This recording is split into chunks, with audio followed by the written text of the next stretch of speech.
Om Jayanti Mangalakali Bhadrakali Kapalini Durga Shama Shive Datri Swaha Swadha Namostute Sarva Swarupe Sarveshe Sarvashakti Samanvite Vajastra Hino Devi Durge Devi Namostute Jaya Narayani Namostute Jaya Narayani Namostute Jaya Narayani Namostute Devim Prasanam Pranatarti Hantrim Yogendra Pujam Jugadharma Patram Tam Sharadam Bhakti Vigyana Datram Daya Swarupam Pranamami Nityam Om Shantihi Shantihi Shantihi. O Mother of the Universe, propitious Goddess, killer of misery in souls resigned, Savior of religion in every age, by saints and sages worshipped, O Mother kind, give us love and wisdom thou, O grace incarnate, to thee we bow. Om peace, peace, peace.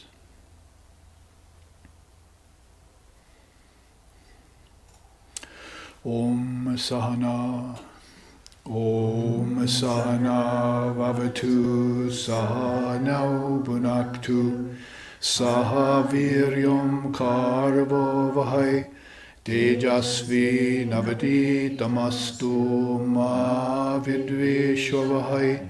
Om Shanti Shanti Shanti. May Brahman, the reality, protect us. May Brahman sustain us. May Brahman illumine our thinking process. May we not find fault with each other, with the world, or with the teachings. And may what we study be a source of inspiration to us eternally. Om peace, peace, peace. May peace be unto us, and may peace be unto all. Om Hari Om.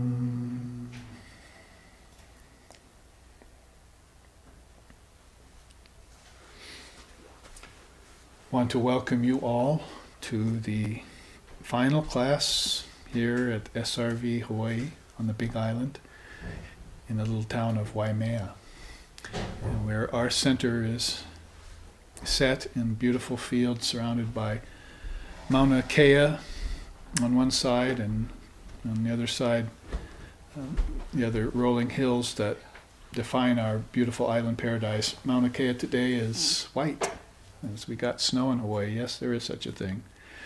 And we look up and we see hooded Divine Mother with this shroud of white on her, and we feel very inspired.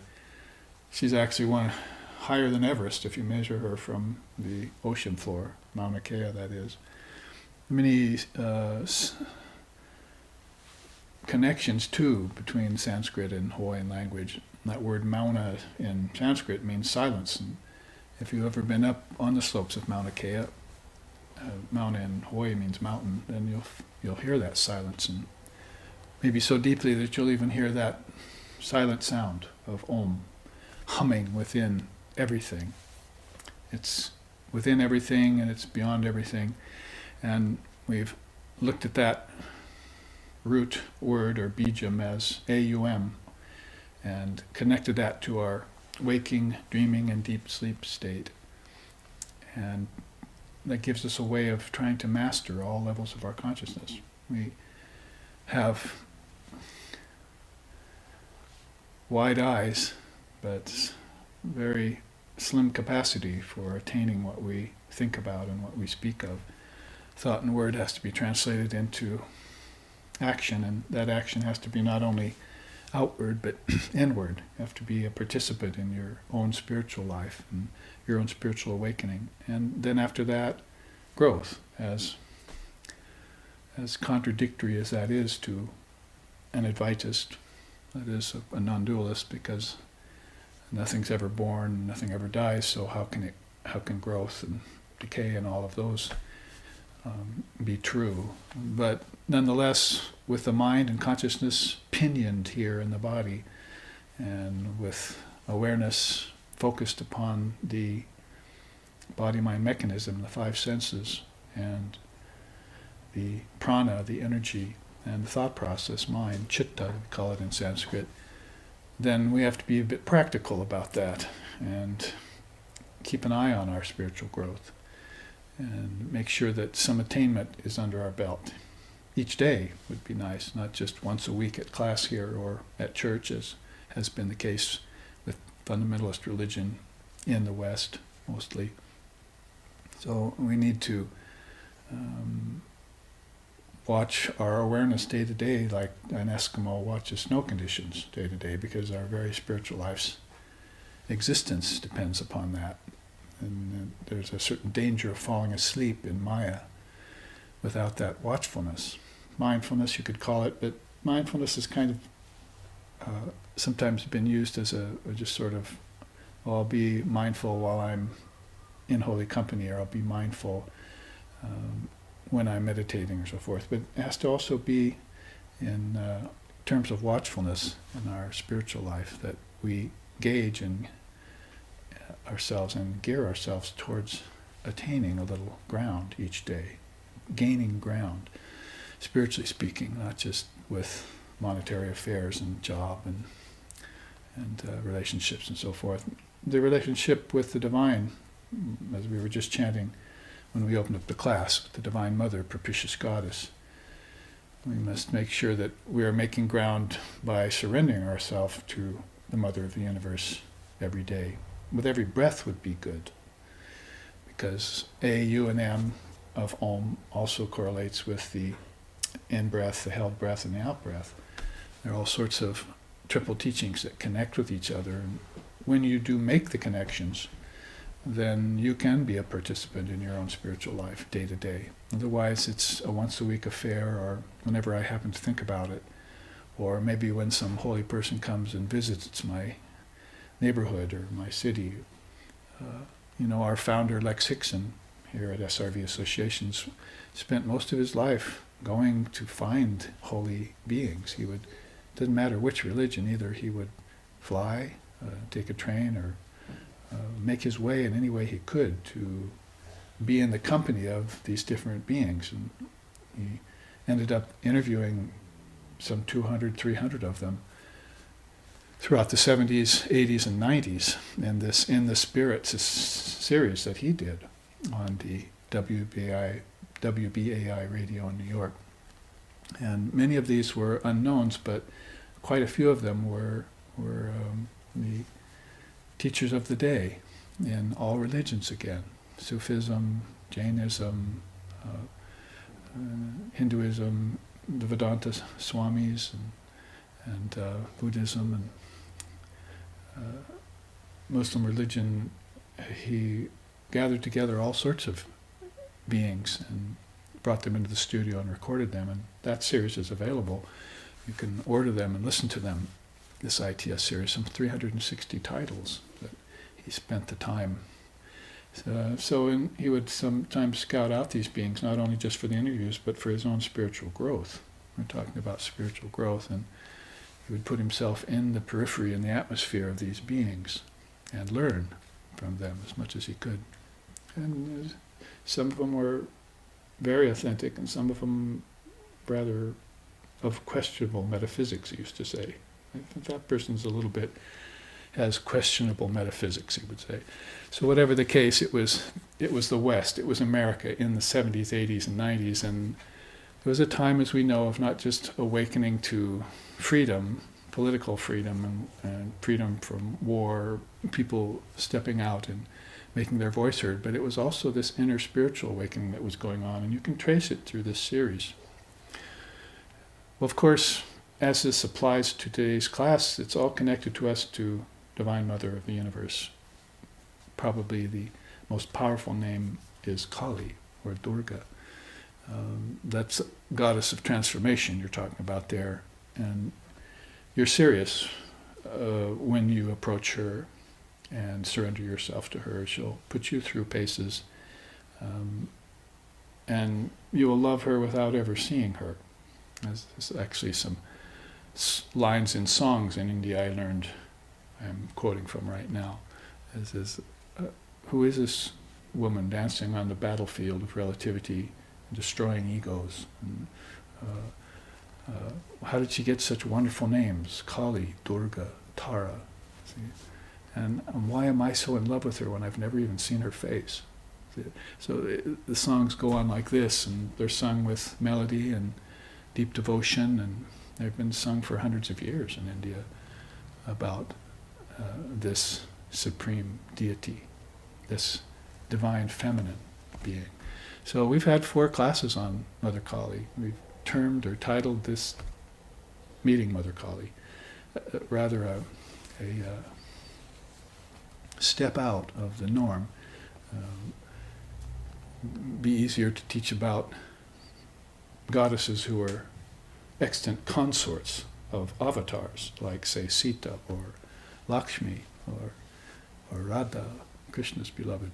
It'd be a little bit easier to teach about them.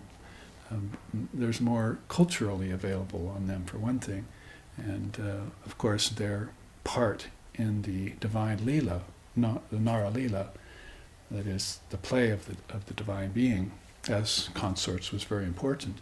But when you look at Divine Mother Kali and that, you're looking right into the very cremation grounds of India. I actually promised you 3 or 4 times to sing a little bit about that, the song, or that bhajan we call it, out of which that awakening of Mother Kali took place. See, they wrote a beautiful Kali Sangeet, a song about Mother Kali, to Sri Ramakrishna after he passed away. Many of them, really. But this one I've been mentioning for several weeks and haven't really vocalized it yet. I'll just sing you a little bit of it, but basically the main teaching in there is that Sri Ramakrishna, the avatar of Mother Kali, has come in this day and age, and from the cremation grounds of India has awakened Mother Kali. So this is well known in India that Divine Mother of the Universe, in that particular form, will frequent cremation grounds about the time when the corpses are being burned, or about the time when people are passing away, about to leave the body, and she'll breathe the life-giving mantra into their soul and free them, liberate them, or give them salvation, whatever the case is with each individual soul. So this is, of course, happening in an etheric realm, in a realm beyond the physical realm that you can't see, but the soul that's passing away from the body feels this and sees this in vision. And many, many beings on record of Sri Ramakrishna's devotees saw these deities at the time of their passing. And both he and Holy Mother said, if you do not see us in this life, of course we're seeing them in images and pictures, but if we don't have visions of them in this life, and darshan with them inside, and if that's not time for us to do so, then at the moment of our death you will see us, they say. We will come, we will be there for you. Pahimam, we will save you if you need saving. Well, as the Tibetan Book of the Dead says, better that you don't fall into that condition. You should be seeing God everywhere, in everything, at all times. Everything should be the guru to you. The teacher should be in everything, teaching you with the very appearance of objects should be a teaching for you. Because objects are just an indication that God exists, if you want to put it in that way. Existence exists. Things exist. They don't not exist. And you certainly can't say that about the one who is existence itself. That's yourself. You are existence with a capital E. Nobody goes around saying, I don't exist, I don't exist. So this is an evident truth. It doesn't need any proving. So in the case of these deities, which are transcendental, then that's an experience for a mind that gets transcendental.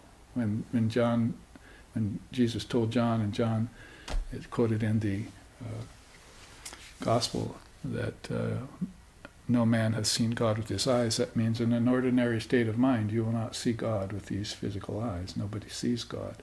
But when you start to transcend these senses, these physical senses, and your mind lets go of its hold on everyday, ordinary, mundane, even superficial consciousness, then that's when you begin to have an intimation of higher existence. That's where you'll feel these deities around you. Perhaps first you'll feel them as ancestors. So you'll have visitations from your ancestors. You have memories and even karmas coming back on you that bring these memories with them. But the consciousness has to shift. That's the point. Most people are keeping their consciousness in a very narrow groove. They don't want it to wander out. They're afraid, basically, of anything that's outside the ordinary. If everything is ordinary, normal, average, they're perfectly fine with that, you see.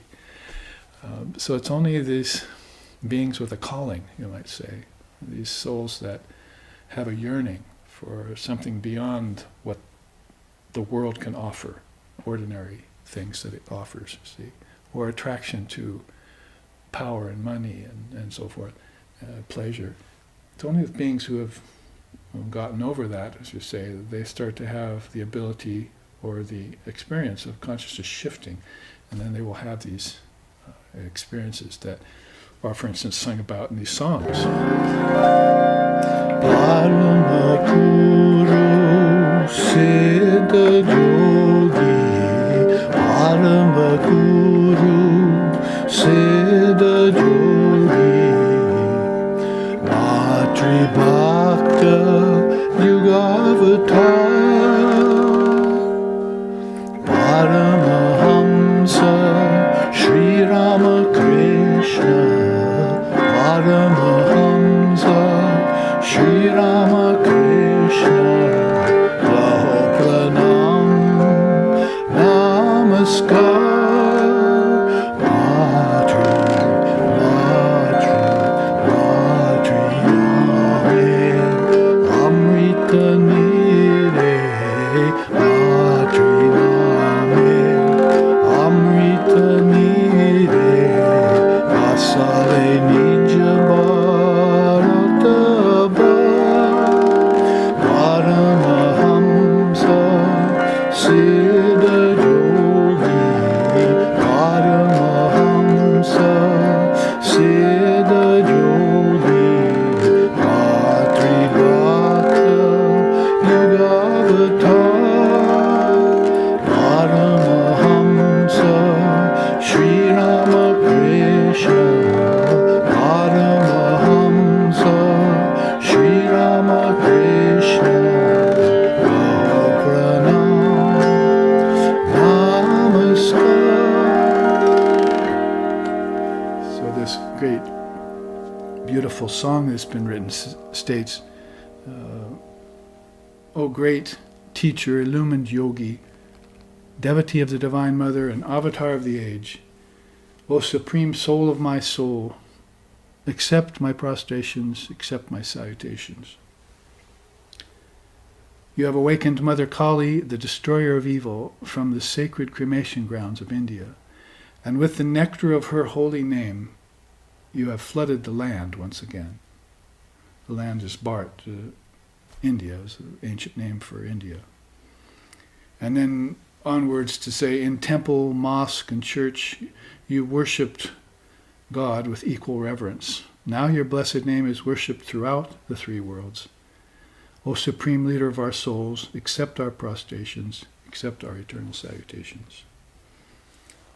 So Matri Avatar, divine avatar of the Divine Mother, that's how he's called, and his name worshipped throughout the three worlds. In this world alone now, since a very short time, he has some 5 or 6 million followers who are chanting that name and wondering about this grand ideal that he brings from the cremation grounds of India, Mother Kali. So that's where we begin in this 5th and final class on Mother Kali. We want to meet her, and we've been meeting her in several ways. We've been meeting her through words, through music, and through philosophy. And we'll continue on in that vein. Since it is the 5th of 5 classes, and we've gone very deep into, or the 6th of 6 classes, all right, we've gone very deep into philosophy last time. If you remember, we looked at so many charts, wisdom charts, that took us into these profound levels of awareness around the Divine Mother of the universe. And so I thought I'd start off simply this time, kind of come back to a round full circle and look at some of Mother's boons that she gives us. Like a main teaching here is the 4 boons and the 4 fruits of life. And you could say that these are all gifts that we're born with. And like somebody said to me the other day, we just take all of this for granted. And that's true in many cases. Part of the spiritual growth that you want to undergo is awakening and participating in your own spiritual life day to day. So one method you could use is to assess what has been given. Used to say, like, life is, people pray for different things in life, you see, but I think the prayer was already answered, is my way of looking at that. When you found the body and your parents in this world and so forth, that you're seeing the manifestation of your prayer that you prayed earlier in other lifetimes right there before your very eyes. So it's a time to assess it and stand up and notice it and examine it as what it is, a boon. So that's why this teaching from Divine Mother is very precious. First, she says you need manus yatvan. Manus really is a word for mind and for man both. So you have this human birth, means not an animal birth, not a birth of any other creature, and not even a birth in some higher world or lower world. You're right here in the middle world, as it is. And so the boon of that has been given this precious human body-brain complex that I would say we want to turn into subtle body-mind complex. That is, when you start out with a physical body and a brain, then that's a sign that you have a beginning. But in order to develop a spiritual consciousness, shift your consciousness to a higher plane, a deeper plane of existence, then you're going to want to turn that brain into mind, and you're going to turn that body and senses into a subtle body. That is, realize that you came out of a subtle body when you entered the physical body. And that's a missing link or connection in most people's thinking. After the fact, I think God can, but they're never thinking, well, actually, where did it come from? So they're kind of tracing back. Now, that's what fundamentalist religion is always about, projecting into the future. I'm going to go to heaven, or I'm going to get enlightenment, or I'm going to get salvation, I'm going to see Jesus. But India's orientation is the opposite way. It's called origins. The word in Sanskrit is called utpatti. So all of the systems of Indian philosophy are all about utpatti. You trace your origin back inside. A teacher used to say that. It says that Gaudapada and Shankara, they both accepted, these are great Indian philosophers, they both accepted evolution as far as it would go, but they also accepted involution. Science doesn't accept involution. And so, and religion, fundamentalist religion here, dualistic religion in the West, doesn't define involution. It just looks about it as a future post-mortem kind of experience. You see, after you die, you will go. But if you're looking inward to prove these things, this is where you'll find validity in religion and philosophy, and you'll be able to ground yourself in that fact of your own existence, not by looking into the future. So looking back to the origins of where you came is going to be tracing yourself from the condition you are now to its cause. And that cause then becomes the effect of another cause, and that cause then becomes effect to another cause. And you don't stop in this cause and effect. That is, if you stop, it becomes circular. And that's basically what's happening in the universe, cycles. And Lord Buddha wanted out of these cycles. He wanted to see these cycles. He called them samsara. So if you see samsaric cycles and you start to extricate your consciousness out of them, you're not buying into them anymore, because that's circular. reasoning, circular life, circular existence, and cyclic, with your ancestors, for instance. So what you're going to rather want to do, if you want to seek freedom and enlightenment, is to break that cycle and trace yourself further and further inside, past the ancestors, to the realm of the gods and goddesses, even deeper than that, to a realm of the Trinity, and even deeper than that, to the realm of non-dual awareness, they call Advaita or Chaitanya.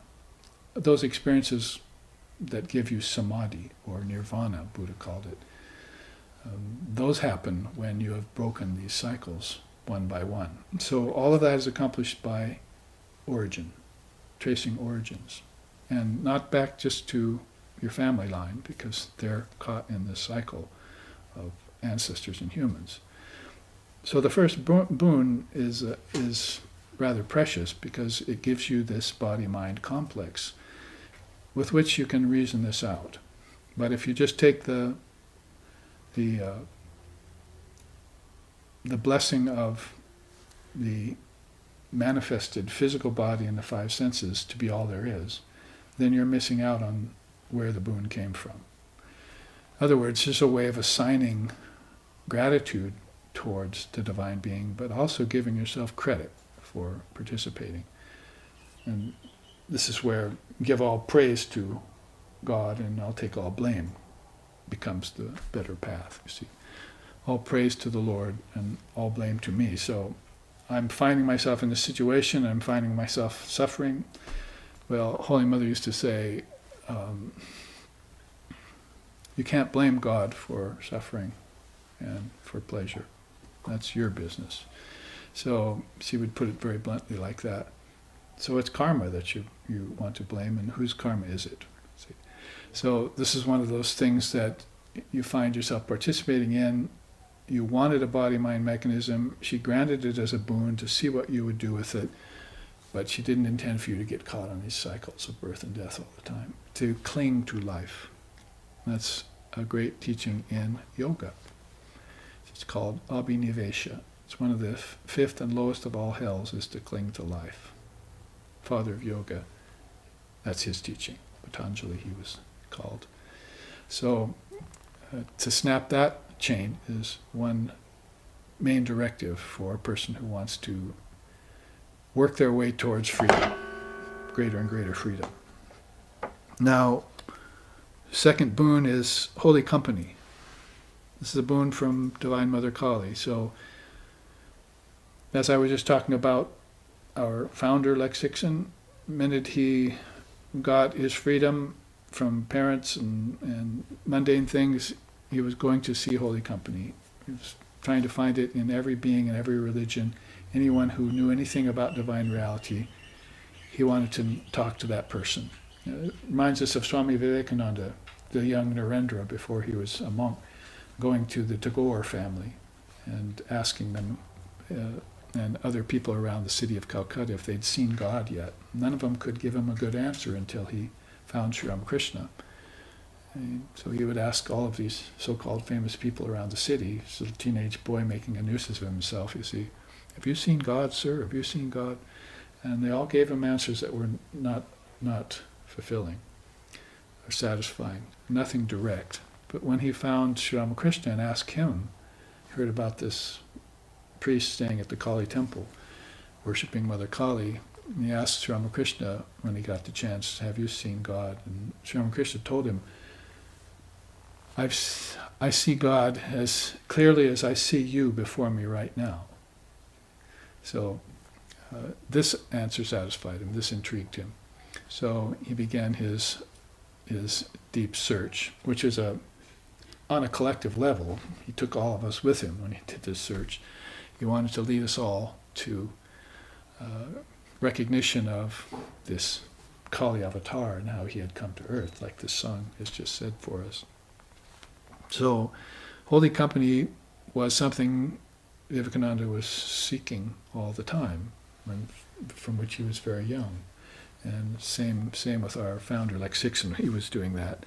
So human birth, Manus Yatvam, and holy company, satsanga.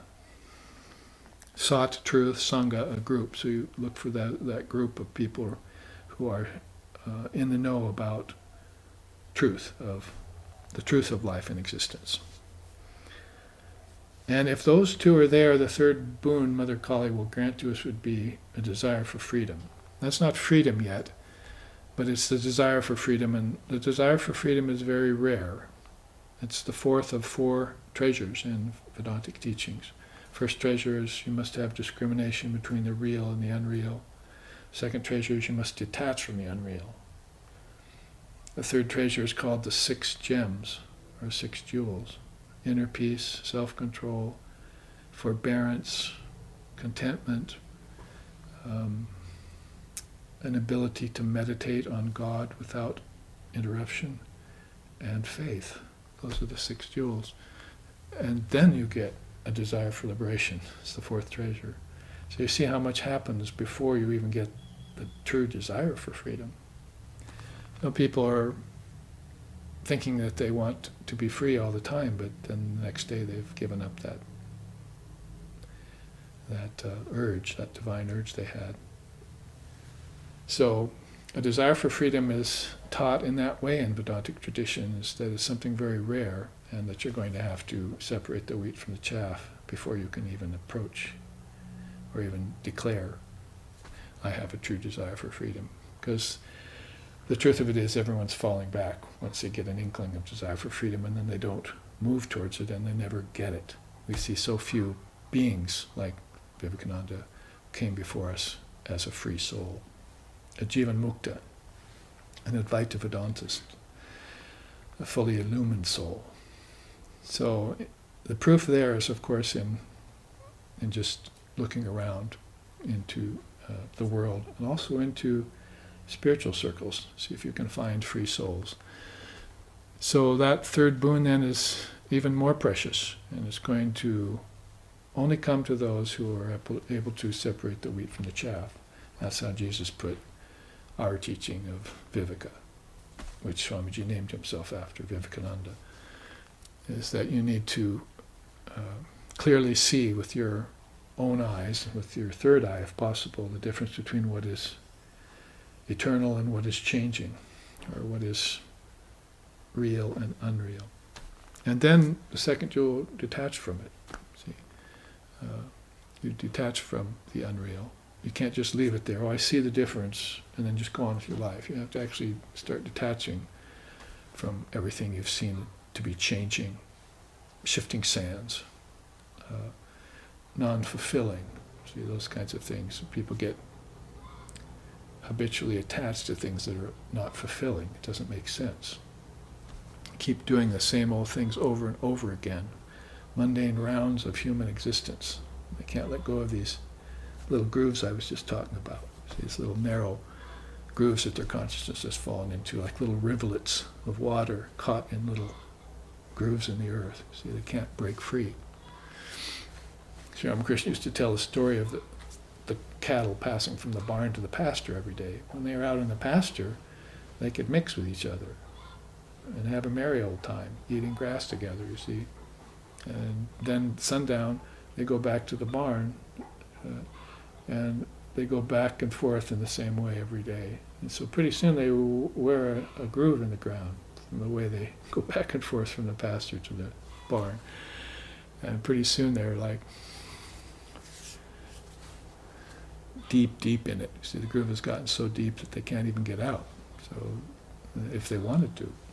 So he's using that story about cattle passing back and forth between the pasture and barn as a way of explaining how people also run in these same channels over and over again, then can't get out of them finally. They can't raise their consciousness out of mundane rounds of human life and also life and death. If they are living with the idea that I'm going to die, then that's a lie, because the soul never dies. The soul's eternal. So they carry this lie with them their whole lifetime, and that's a kind of groove in their consciousness that they're thinking about death. They're brooding about death. And so not only is it a lie, but it's making them less effective in their own lives to live a divine life. So all of these teachings are inherent in the 4 boons. You might see the 4th boon here is actually one that Holy Mother used to accent. She might have even contributed it to this system of the 3 boons. The 4th boon is you must have a pure mind, chit shuddhi. That might be an obvious statement, but what does she mean by it? It means that if you have these first 3, human birth, holy company, and the desire for freedom, that you still might fail to get enlightened or to get free, because your mind will betray you in the end. So a pure mind means a mind that's on your side. There are even songs about that in India. Have a mind that's on your side. Because you have the 3 boons, you might even be betrayed by your own mind because it decides to be wayward, you see, at the end. It won't settle down and you can't control it. So a pure mind is a mind that's fully controlled, and it has all the dross removed from it, like gold. And it's free and pure. And in that case, then, these 3 boons will amount to a vast wealth of spiritual enlightenment for the aspiring soul. It's I don't know how often it's been done or even been talked about, but in this chart I've put beside the 4 boons the 4 fruits, because we don't want to get them confused. But they are mother teachings. We're talking about meeting Mother Kali, so in this way, how I'm explaining this very simple teaching is you've already met her, and here's the proof, because she's already given you these boons. She gave you a human birth, she gave you holy company to protect your human birth, because there are many people being born who never got holy company, and they're suffering as a result of it, or staying in ignorance. And then after that, you decided you had this feeling of yearning inside of your breast. You see, you wanted to aspire. You wanted to gain freedom in this very lifetime. Become an enlightened soul, become a Buddha, become a Jivan Mukta, and or a free soul. So she gave you that. Mumukshutvam is the word there. So manas yatvam to sadhu satsanga to mumukshutvam. I know, beautiful India, Swami in India is very close, named Swami Mumukshananda. He might have passed from the body already. He was so old when I saw him last, but he chose that name. You know, the bliss of having a actual authentic desire for freedom. That alone. What to speak of freedom? Freedom might be a matter of grace, you see. Might be given by Divine Mother Kali only at a certain moment that she has predestined for you. In the meantime, what you can aspire for is an authentic desire for freedom. Because if she sees you have that, she might give it to you. There's another story Sri Ramakrishna used to tell about the young boy who has parents who are millionaires. Millions of rupees. See?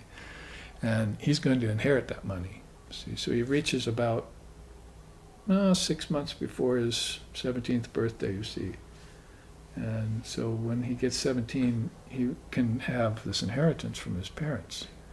But so he starts getting impatient, and he starts making trouble for them. Give me my inheritance. Give me my inheritance now. I want it now. I don't want to wait 6 months. So they finally get together, the 2 parents, and talk about, so how do we appease him? Well, we'll give him a little bit of his inheritance. So they give him a small portion or percentage of his inheritance just to keep him quiet and happy. Sounds like a worldly story, right? But Sri Ramakrishna is, of course, using these stories to speak in deep spiritual truths. It means that Mother Kali might give you a little taste of freedom if you have this pure desire for freedom. If you evince it, if you show it, that I want free, Mother, and you make yourself a nuisance to her, and she might not give you the full freedom yet, moksha, mukti, mumukshutvam instead. She'll give you a little taste of freedom that will appease you and make you all the more avid about attaining that enlightenment. So these 4 boons straight across the board with the 4 fruits are interesting. You see, the first 4 of the 4 fruits is dharma. There are teachers, I've even heard of them, and my teacher used to criticize the tendency in other teachers to teach artha, kama, dharma, and moksha, as if there was some sort of sense to that you'd start off with wealth and then you would have your desires, start fulfilling your desires. This is the way most people do it, you see. They get into the world with worldly parents and so forth, and they start seeking wealth and they start having pleasures and their desires, right? And how many of them started out with the dharmic teachings from parents who knew the Dharma? Very, very few in this world, in this age particularly. Some in India, some in Tibet, and so forth. So my teacher said the way the four fruits should be taught is Dharma first. You should be born to dharmic parents. What does it remind you of from last week? The palette of past lifetimes, remember? I put all the empty paintings on the chart and you were supposed to fill them in. So you have this whole set of options for your next lifetime that you could be painting right now. Say you don't get moksha or mukti, but you have a desire for it, and then in the Gita, Shri Krishna says, well, one or two more lifetimes, you see, then maybe, but some people have 50 or 100 or maybe more lifetimes to live before they can get free, or maybe some beings are going to stay in samsara for an awfully long time because they have these grooves of consciousness they've made that they can't get out of, you see. They need to have some grace from holy company come along. They're not going to seek it, so it needs to come to them. So whatever the case may be with these souls who are interested in enlightenment and even desirous of transcending lower desires, then they're probably going to want to start thinking about qualifying themselves in this lifetime. It's very important then, this lifetime. It's a pivotal place, the time you have here in the body. It's a time for studying and for meditating and for devotions in front of the altar and for serving your teacher and serving others and serving God and mankind. All of those things is called the four yogas, and doing your mantra. You even call that almost a fifth yoga. All of those things is what you want to spend your time doing, and Lord Buddha called those drops, dharma drops in the bucket, right? First you have to find a bucket to collect some. See, you have to turn yourself into that bucket and then start collecting these dharma drops. That's every meditation you did, every flower you offered at the altar, every act of service you did to God and mankind. We're not talking about an act you did to make you feel better. It's an act for someone else in which you had to sacrifice something you had to make them feel better. That's more like along the lines of karma yoga. And then every scripture you studied, every sloka you memorized, every teaching you dived deep into to try and comprehend with your mind, all of those are drops falling out of the sky, and they're hitting the dry earth and sinking into this crusty desert of mundane existence, and you're not catching them.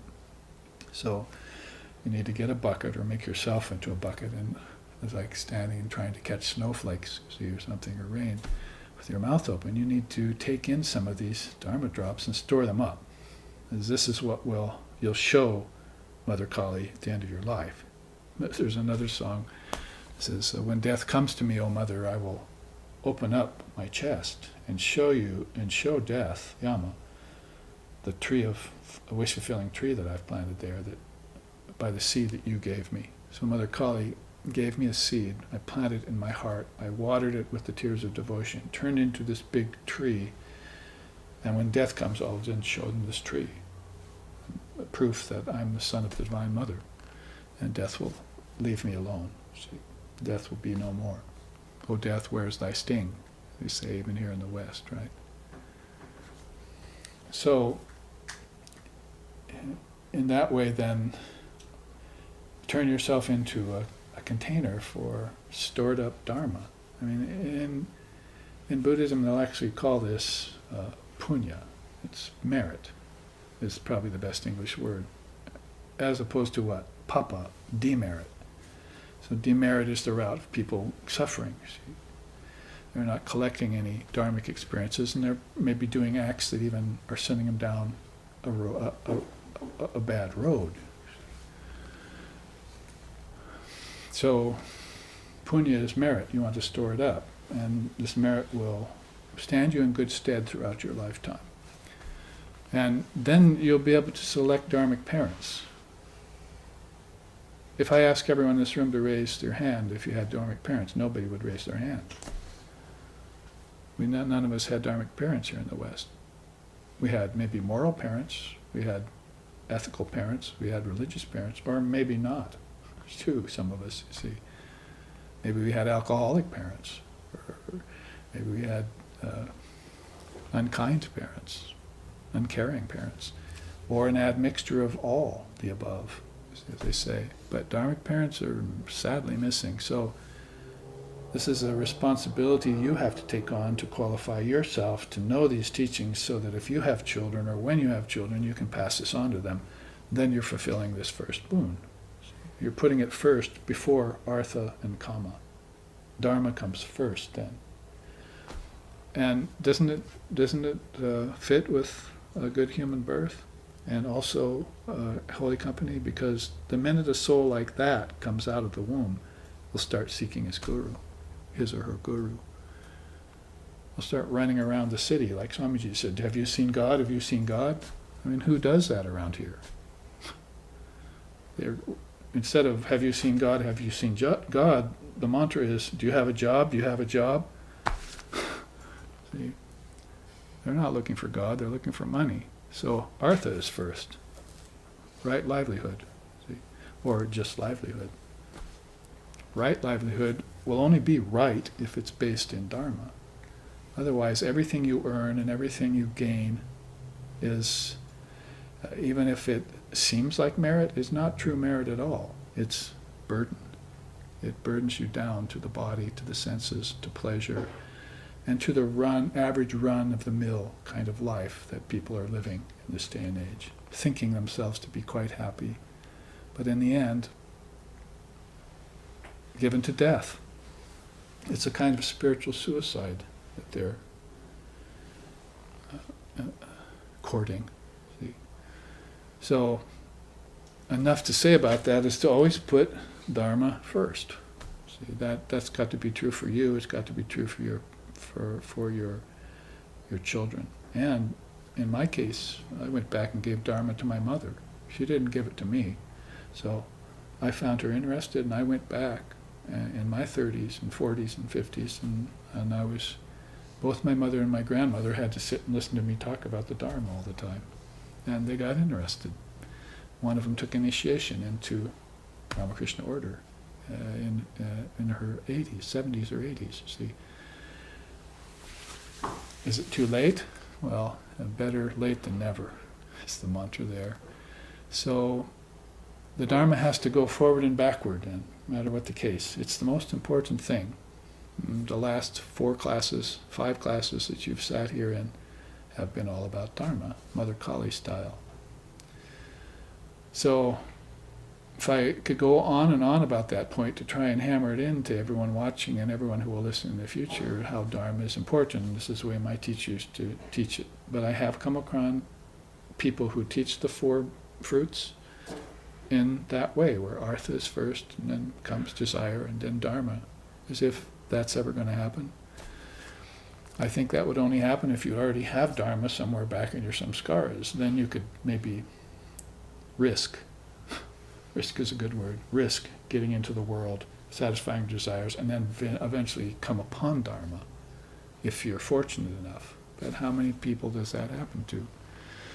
And if the risk would be removed if your parents had the Dharma, and your country would be a better place. You wouldn't be going to war, trying to dominate over others, and be so attached to resources and greedy and selfish. The whole thing would change if Dharma was first in all levels. So it's not just a teaching for your family, it's a universal teaching. India was considered is considered to this very day a nation, a country of dharmic souls that produced many, many, many illumined beings because of the Dharma was first. So after that's in place, the second fruit is right livelihood. You couldn't be engaged in wrong livelihood if you had the Dharma. It wouldn't be possible. You'd be nonviolent, first yama of yoga. You'd be peaceful, santosha. You'd be truthful, satyam. So how could you do wrong, gain wrong livelihood? You can go through all the yamas and niyamas of yoga, all 10 of them, find out that they would be held in proper position in the spectrum of things to ensure that you were living a dharmic existence. And that would neutralize all karmas, even before the middle of your life, what to speak of the end. You would be free well into, even before old age set into the body. So, Dharma and Artha, they're called. And then the third is Kama. Finding nowadays that whenever I see young people talking and India comes up, they say, oh yeah, they have the Kama Sutra. It's all about sexuality and sexual positions, you see. It's the only scripture they know in India. When India comes up in the West, it's the only thing they say is Kama Sutra. It shows you how materialistic and sensual and sensually based the West has become around objects and pleasure, that they wouldn't know, say, the Bhagavad Gita would come first in their mind instead of the Kama Sutra, or the Ashtavakra Samhita, or the Upanishads, or the Brahma Sutras. Shall I go on? Adhyatma Ramayana. Why wouldn't those scriptures come up to their heads, into their minds? Yeah, but that one will come up, you see, and it's the only one they know. So it shows you how physically based we are and have been raised, that we wouldn't, if we had been raised in the Dharma, Bhagavad Gita would probably be the first scripture that came to our mind when the word India came up in the conversation.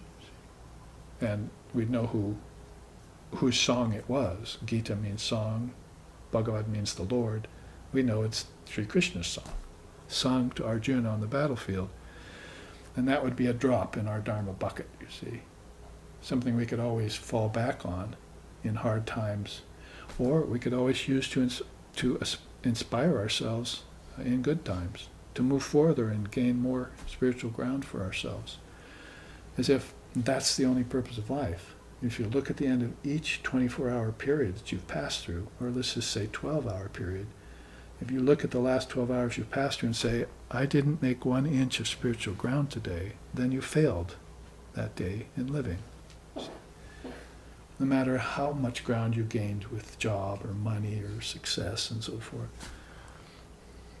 Because all of that is fable-like. It's like mirage-like. It's empty. Gaining ground politically or business-wise or money-wise, it's all empty. You never gain ground that way, you just cycle. I've told you this story often about my student who was a stockbroker. See him 1 month and he's so happy because he just made $80,000 in the stock market. A few months later come back, he's unhappy, sitting in his BMW because he just lost $100,000 that day. See? And do I have to become a seesaw like that before I realize that this is all an illusion and I should just be content with what I have? Or if I'm in that kind of a market, be content with the changes. Be unaffected by the changes. No, not all of us can be monks and yogis. So if you're a householder, or if you're a businessman, be a yogic householder and a yogic businessman. Laugh at the whole process. It doesn't make never mind what happens out there, because I have Dharma here in my heart. I have holy company here. I have a desire for freedom here that outweighs anything that the world has to offer. And you become absolutely certain of that because you've traced origins back to it. Traced origins back to absolute reality that doesn't change. So here you're talking about change. See, back and forth change. And you being dragged along with the effect of that change. Not going to cut it. So this is all the more applicable or apropos to the third fruit here. See, basically it means kama. That legitimate desire is how they say. There is a way of satisfying your desires. It's in the Dharma. If you satisfy desires in the Dharma, it's like after you're done with the campfire, pouring water in it, and walking away. Smokey the Bear smiles somewhere, you see. Put out their campfire right. But if you're trying to satisfy your desires without the Dharma, it's like pouring gas on that fire. The desires will just flare up constantly in your life. And you'll be running amok, see, around in these cycles, in these circles all the time, trying to satisfy or put out fires that are just being fanned by your own desire. So, just like all of this should lead to a pure mind, all of these should lead to the fourth fruit, liberation or moksha. So that's, here you get as far as mumukshutvam, a desire for it. So these are these boons that she gives you, but the fruits are something a little bit more under your auspice. That is, you're going to have to gain them. This will mean I will gain moksha at the end of this lifetime. Not just salvation. As in Vedanta we make a distinction between salvation and liberation. Salvation is for those who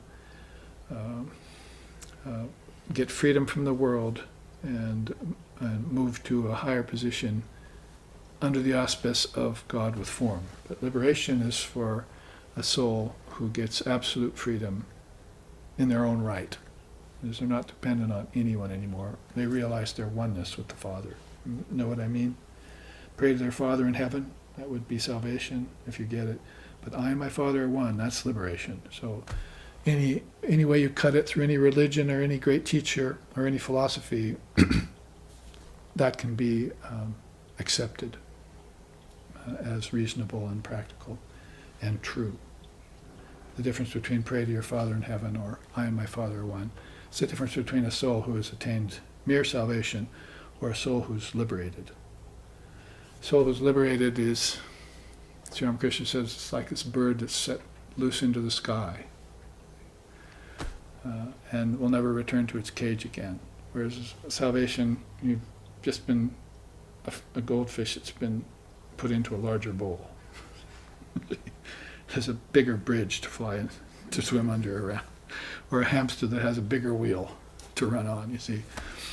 So the difference between salvation and liberation, much like the difference between brain and mind, are these precious Mother Kali teachings. They're mother teachings that are given to us so that we can understand the depths of our own being, how deep we really are. And now we just have to become good divers. So we have to follow, build some muscles for diving and some lung capacity. Because it's all there in us, but we're not accessing it yet. Well, let's read these two quotes at the top and bottom of this beautiful chart, where you see Mother Shard in the middle, and Sri Ramakrishna called the Avatara Varishtaya. In Sanskrit that means the best of the avatars. Avatara Varishtaya. This one that has come here in the Kali Yuga has come to remove the darkness and spread the light and reveal the truth of the Divine Mother, which hasn't happened in other ages, we might repeat. We've seen other great souls come, but now we finally see the Divine Mother herself make her appearance. These quotes are by Sri Ramakrishna. Paramahamsa on top, he says, "A man is born to no purpose, who having received the priceless boon of a human body, is unable to realize God in this lifetime." Oh, quite often in Vedanta, you'll hear negative teachings about the body, but Sri Ramakrishna here is calling it a precious boon. So, of course, that's going to be based on what you do with it. You use it to serve others, you use it to study, to meditate, to gather some of these Dharma drops, then of course it's a precious boon. But it can also be, he called, prison house of suffering. The body can be either a prison house of suffering or it can be a mart of joy. Those are the two terms he used about it. So life in the body is up to you. And of course, if you're assessing Mother's boons and you're gathering her fruits, then that will make the difference for you. The bottom of this chart, to finish it up, and then we're going to look at Sri Ramakrishna's teaching on love. Because we don't want to leave Mother Kali as just a wisdom goddess. Everything is based in the deepest authentic love, and her devotees, her votaries feel that from her and for her, both. So we'll look into that. But Sri Sharda Devi has said here, an impure mind does not easily become pure. But remember, the mind is everything. You'll have to carry the mind with you when you try to realize Brahman. So at the present stage, the mind is very important. It is the pure mind that shows man the way. One fulfills all desires in this very life and reaches liberation when the mind becomes steady. Basically, put this right next to this fourth boon here about Chit Shuddhi. I think even it was last week or the week before at class here, we were talking about the 3 types of purification. How you purify first your atmosphere, you see, your body first, and then your atmosphere and energy, and then finally your mind. So these are 3 kinds of purity. Dravya Shuddhi means substances. She's the producer of substances. Sometimes they call her Dravya Shakti. All the substances, like 5 elements and their admixtures, have all come out of her, you see, by her thinking process. And these were given to you, and these were boons too. Solid earth, water to drink. This is how you trace everything back to gratitude for the divine being. But it's the divine being that's inside of you, not the divine being that's up in the air somewhere looking down. So that's another distinction we make in India. So Dravya Shuddhi means substances. You want to render those pure. So there are people walking around considering everything ugly, right? In fact, we're talking about Mauna Kea there, over on Maui, just behind us here is Haleakala crater. And so we were up in Haleakala crater once, Lex Hixon and myself. We meditated at 5 in the morning wrapped in blankets because it's like 10,000 feet. So we'd get out of bed at 4 in the morning, get into this car, grab some blankets off our beds, drive up to Haleakala when we were together on Maui, and we'd sit up there, watch the sunrise over the big island, see, and looking back the other direction off of Haleakala this way. And then we'd sit there for an hour and a half, wrapped in these blankets until it was Aruna's light of dawn had appeared, you see, the god of dawn had done his show. And then we would get back in the car and go back down to the lowlands. See. But that mountain-like experience then is very, very powerful. And I bring it up in the context of looking at things and calling them holy or calling them unholy. See, the profane and the sacred, they call it. So some people could look at a hotel being built. We could see the hotel being built from the volcano, you see, looking down. And some people were calling that ugly. But I asked Lex about it. I said, that's just a temple they're building. And those people, those Japanese people walking in and out of the hotel, those are gods and goddesses. So, so most people would say, oh, go away, this is crazy. They're polluting the ocean and this. So it depends on how you look at it, right? But Lex, I tested him through the years, and he was absolutely seeing it that way. In fact, it was through him that I understood how Jesus saw things. He didn't see sinners or adulterers or anything. He just saw somebody who had fallen into an error, and he removed the error and sent them on their way. He saw them as the Atman, not as a woman or a man, no gender, no imperfection. They were perfect. They just, in their body-mind mechanism, had gotten into this off the karmic, neutrality. They'd start to create negativities for themselves and get stuck. So it's through that attitude of looking at everything as being perfect all the time, no matter what the other appearance was, that I understood how illumined souls look at the world and people. They don't see imperfection and sin and all of that. And this is why Sri Ramakrishna, when he talked about love, or he talked about these boons from Mother, he would say, it's a worse sin to call another man a sinner. Vivekananda picked up on that too. He taught that in the West when he came here in 1893. Liable of liable, he'd say, it's the worst sin to call another man a sinner. Man is potential in nature. But you would have only known this if you had looked back to his origin, right? Inside, in involution style. If he had have been stuck out there in evolution, then he looks as imperfect as it can possibly be, see? But you're just seeing the outer effect in a world that's not real. It's dreamlike. You're not going back inside to more and more real levels of consciousness. So those beings who had come out of inner consciousness and were moving out would see Dravya Shuddhi here. You see, all of this is pure. You see, all of this is perfect. Right on down to the veriest worm, as Vivekananda used to say, or the clod of dirt. And so that's Dravya Shuddhi. Now, Kriya Shuddhi would mean atmosphere, vibration, you might say. Sure, if you go up on Mauna Kea or even look at it from a distance, oh, that's very scenic, your mind gets high and aspired and so forth. There's some volcano then spouts lava on you and destroys your village, and then it's not so perfect and pure anymore, you see. At a distance, everything, you can pretend it, but to actually make an atmosphere, to render an atmosphere pure, is going to take, this. See, this is called a mudra. This is the deer mudra. And when you look at the altar, if you're doing worship, you point it there and you say the mantra and then you point it here.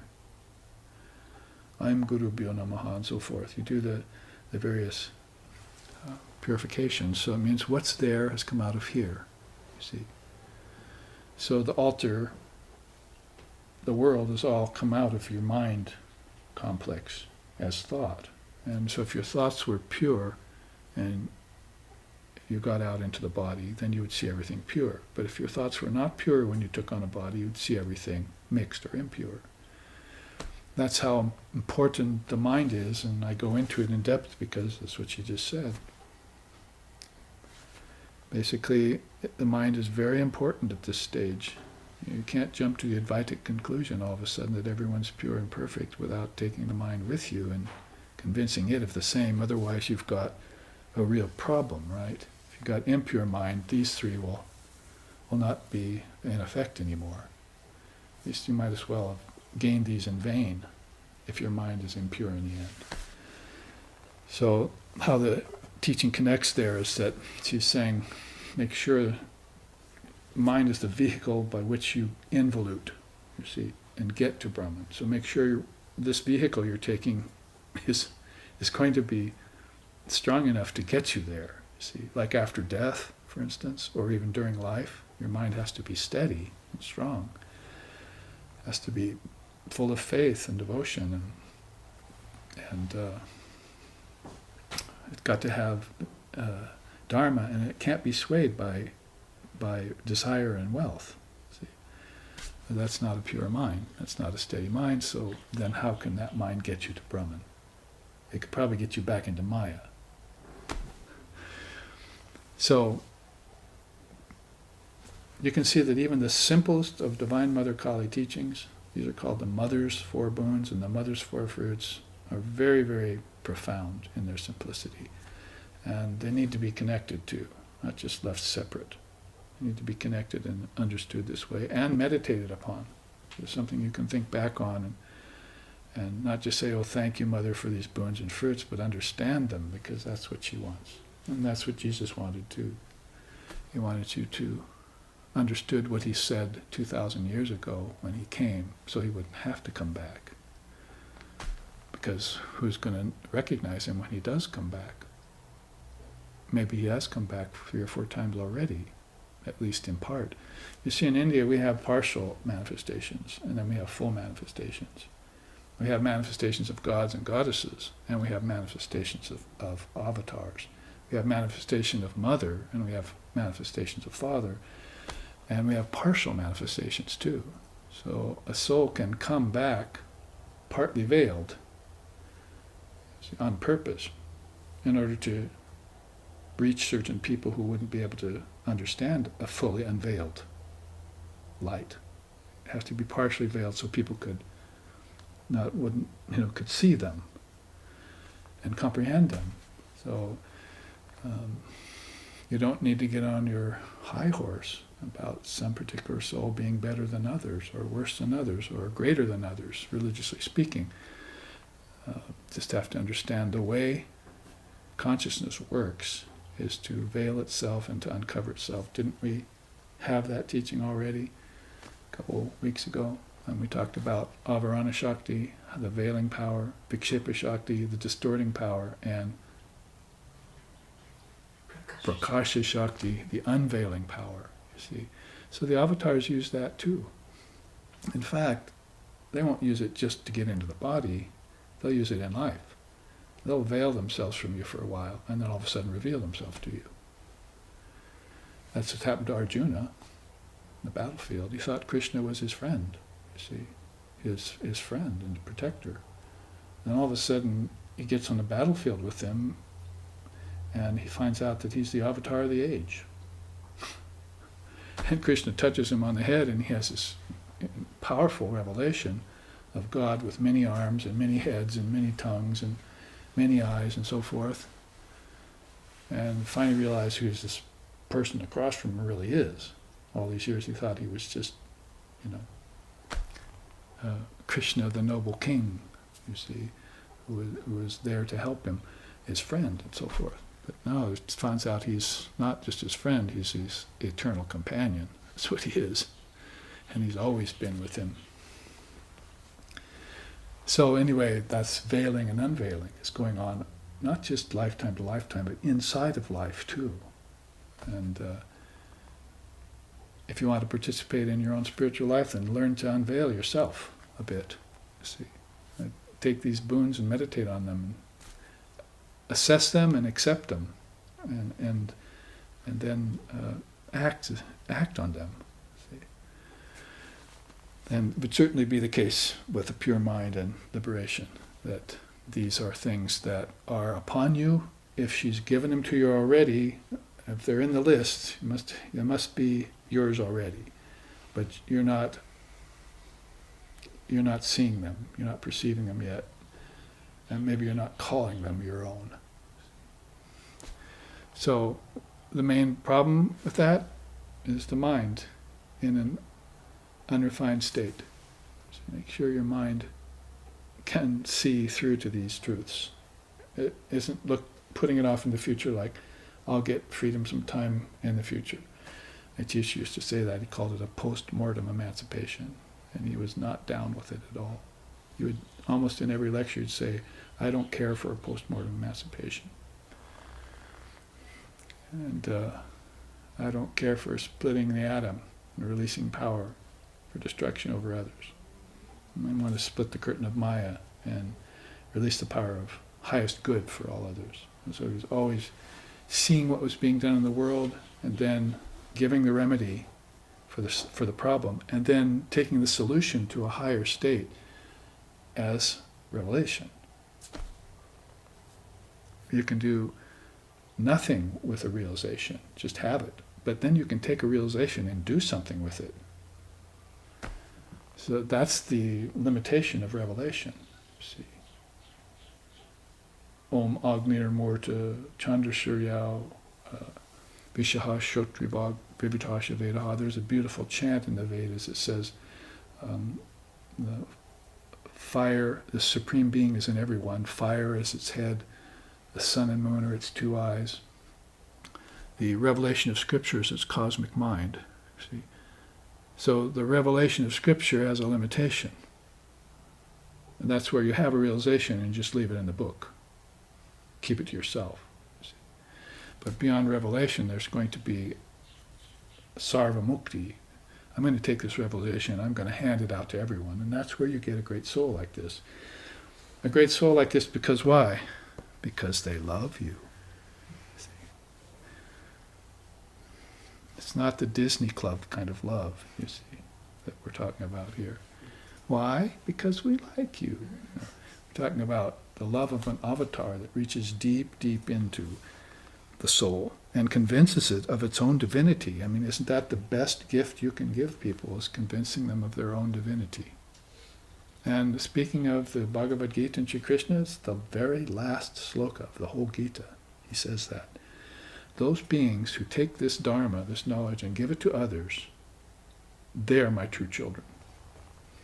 Those beings are the highest beings. They're destroying your ego.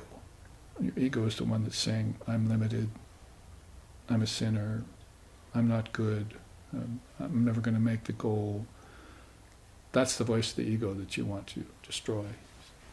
Ripen that ego, and then you're in the company of the holy, aren't you? See, that's why you went to holy company, because these beings had authentically reached that plateau of spiritual enlightenment. An illumined soul will solve all the problems of the world, but the world won't listen to the illumined soul, so it's not happening. So they're going to have to draw you up and out of the world to perfection. Right? They can't come into the world and teach you perfection very readily or easily because you're not buying it. You're convinced that the world is real, and you're convinced that its imperfections are real. So you're not going anywhere with that mindset.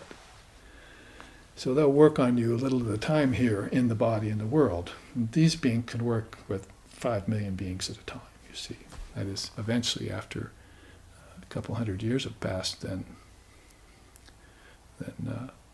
people will realize what happened when a Jesus, a Buddha, or a Krishna, or a Ramakrishna came to the world. They'll begin to realize what happened, and some of them will get liberation through that, even after these souls have passed from the body, using them as the guides. May she, the primal guide, my refuge be. Swami Vivekananda said at the end of one of his poems to Mother. May she, the primal guide, my refuge be. So that's the ultimate guide you're talking about there. Pull you out of, save you from yourself, from your ego self.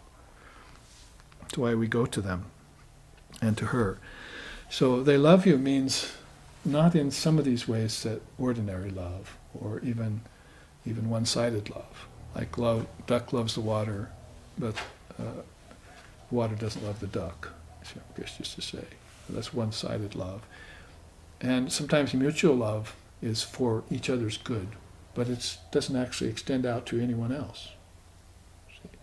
Just we two, or maybe our children, you see, if they're good to us. Of course, if they're dharmic children and dharmic parents, then there's real love going on there. And I would say real love goes on even with immoral and ethical parents and their children. I've seen very wonderful families in that vein, but they're not. They don't have the wisdom yet. The wisdom hasn't been born. They have a feeling of love and fealty to their parents and to their children. So that has to be expanded out and understood. And that's what he's talking about here when he says, love is the rope by which one can tether God, as it were. Whenever you want to see him, you merely have to tug on the rope.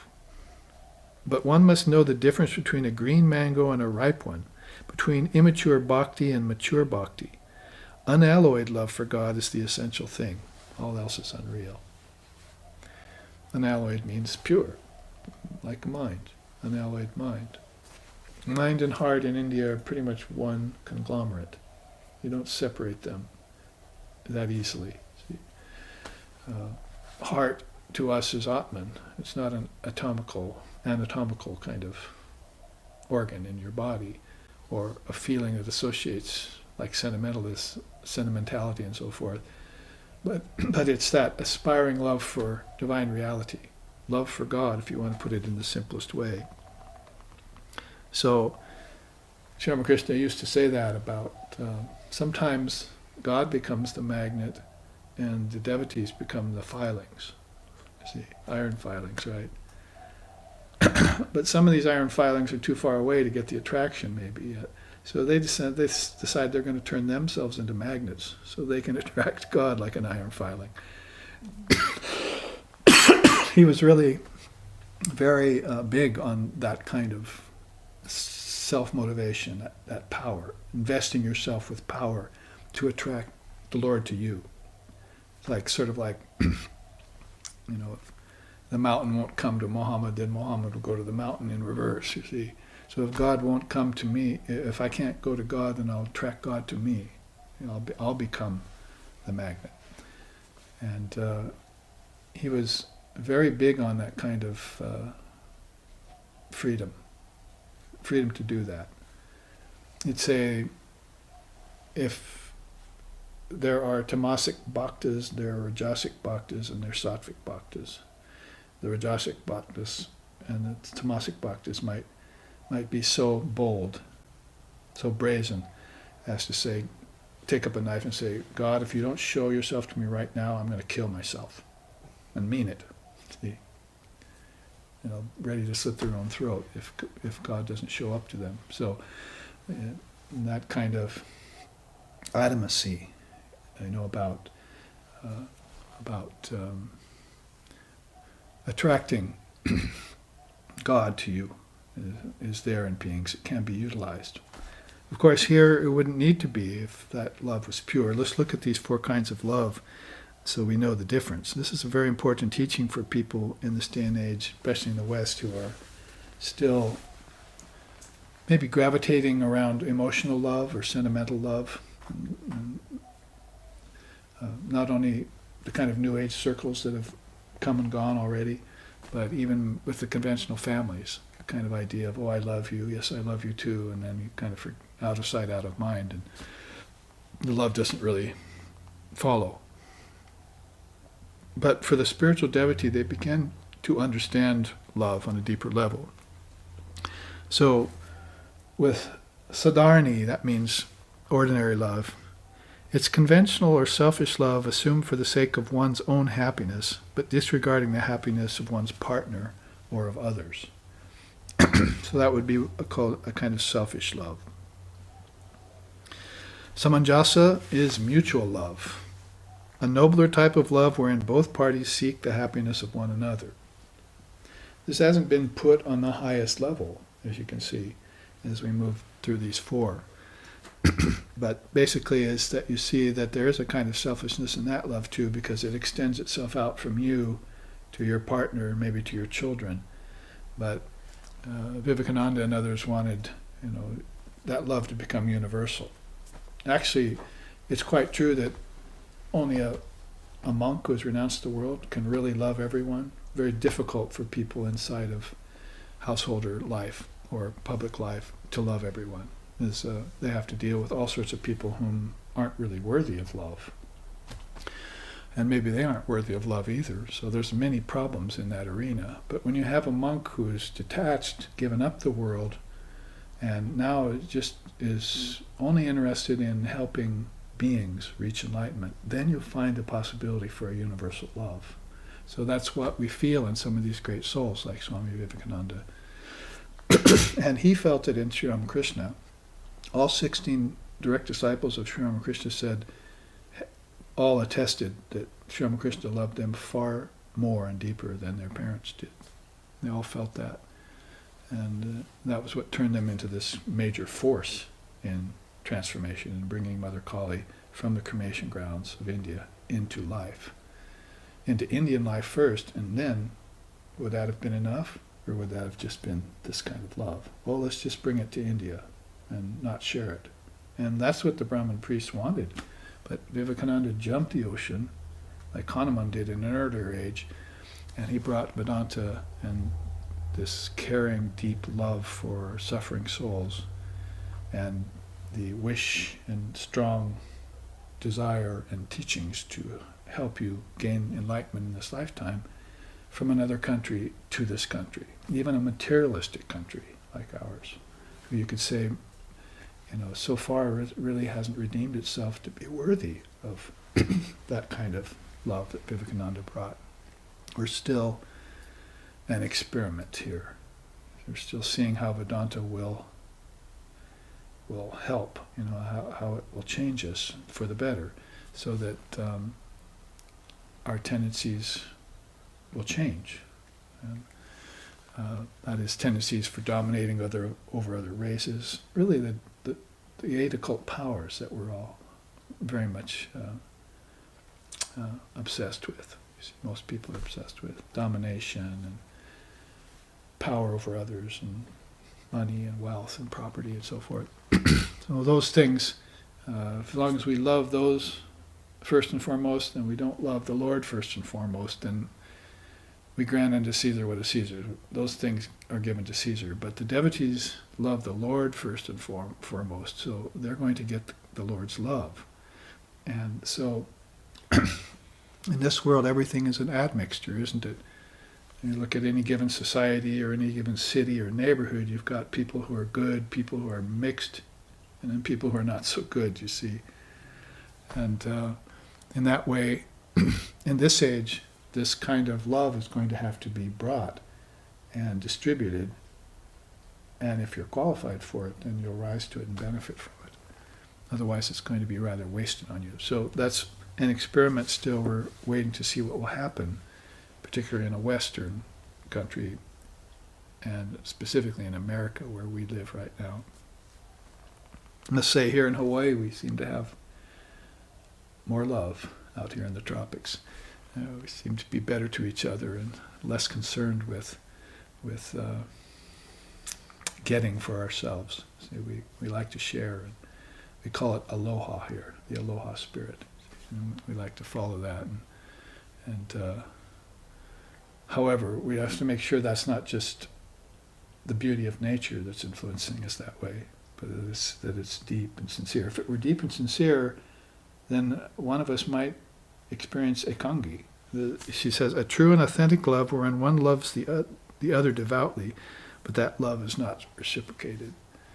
No, you have these examples where this soul becomes filled with transcendent love, but the other soul that loves this soul the love is still personalized and limited.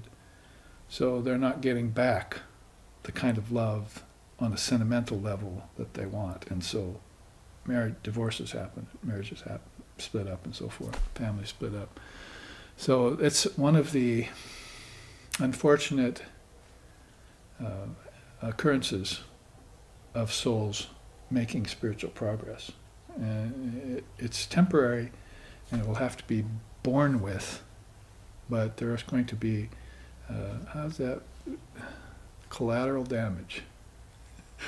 There's going to be collateral damage in the spiritual war, because some beings are marching on towards higher, and other souls are dragging their feet. And we're seeing it, I'm seeing it all the time amongst people I meet and families, and people coming to the spiritual path, that some are able to make the grade, and when they hear the call, they go for it, and the others aren't, and they're lagging behind, falling back. So this is kind of an example of how a soul can become very ennobled by their practice, by their realization, and hopefully they will act as an example for other souls to come along, but others are still caught in this emotional type of love.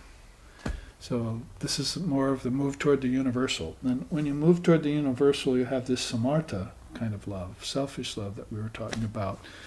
And this is all Sri Ramakrishna's teaching. This is how he put it in the Gospel of Ramakrishna. And I felt it was, because there's so much misunderstanding and lack of understanding around love, that I thought it would be very good to make this into a teaching chart and show it.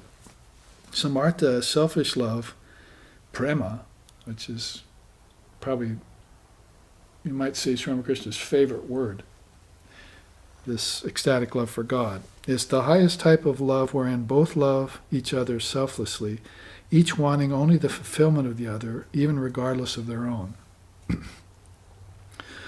Of course, there are some noble souls amongst us who are seeking that kind of love in others and having a very hard time finding it too everyone has to be qualified for that.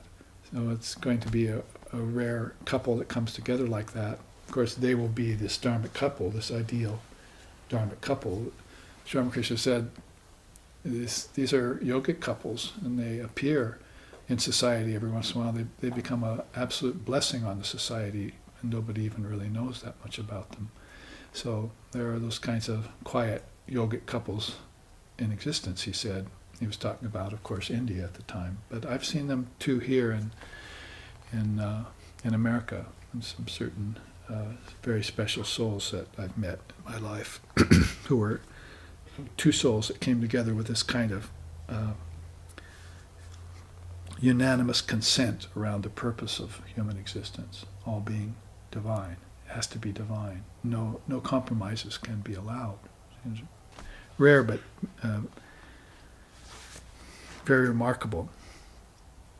And so Sri Ramakrishna then ends, and we should end our first half here too. Do not speak glibly about love. Is it such a commonplace thing? True love, prema, has two characteristics. First, it makes one forget the world, for its intensity causes natural detachment from external things, or transforms them into Brahman. Second, true love takes away the feeling of minus from the body, which is usually so dear to man. They love their bodies more than anything else, he's saying. In the sweet upsurge of prema, one wholly gets rid of the feeling that the body is the soul. Beautiful, beautiful words, and a good conclusion, fitting conclusion to a quick run through these four types of love which the Master saw and outlined for us there in the 1800s in Calcutta, in India. And we need to pass this dharmically along to all peoples so they can get a clear idea of love and where they are in it and where other people are in it as they meet them. And as we engage in relationships as non-monks, non-monastic people, and we're looking around for, searching the field for fulfillment. You see, this kind of fulfillment of desire which doesn't come without Dharma, right? So if this Dharma is first and foremost and presented, Dharma of wisdom, Dharma of love, Dharma of service, and Dharma of meditation, the four yogas, call them the four dharmic yogas, then much deeper fulfillment will be had along the spiritual path. We will gain ground, and we'll be able to see that advance at the end of every day of our life. So here, let's pause for 15 minutes and take refreshment, prasad, sanctified food, and come back for the second half.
You have now rejoined us here with sound and visuals.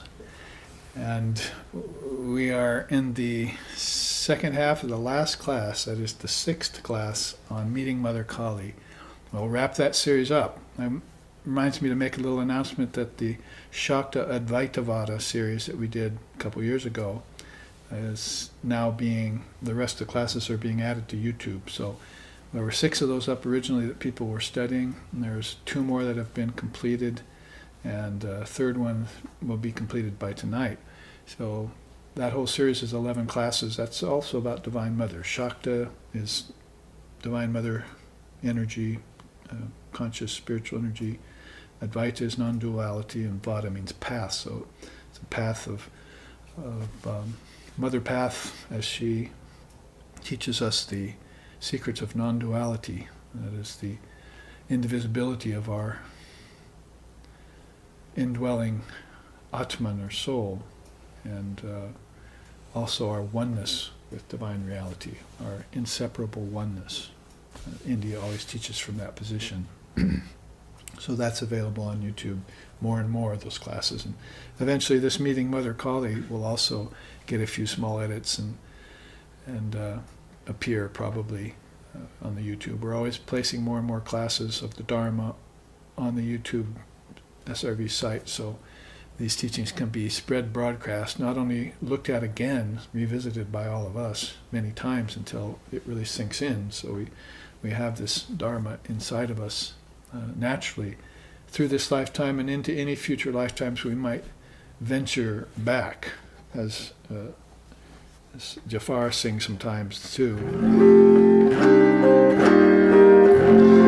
Jo kuch hai so tu hai, tujhse humne dil ko lagaya.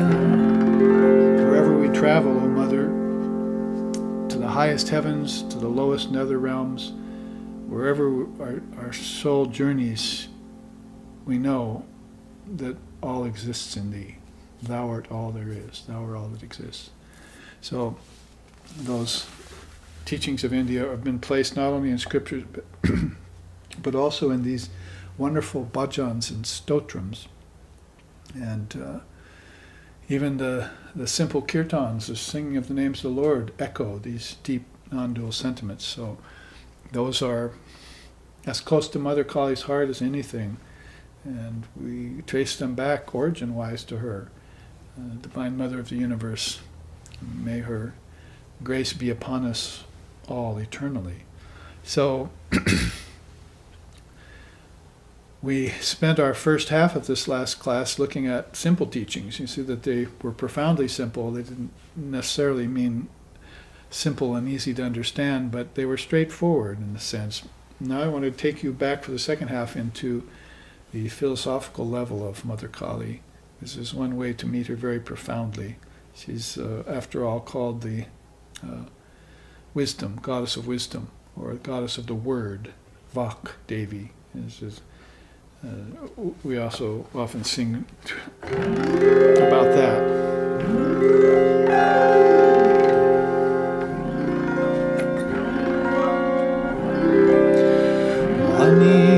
Saraswati Vakdevi Bhagavati Parvati Nampa Veena Pani Hamsavahini Vedanta Rupini Pralayama Ani Saraswati Vakdevi Bhagavati Parvati Nampa.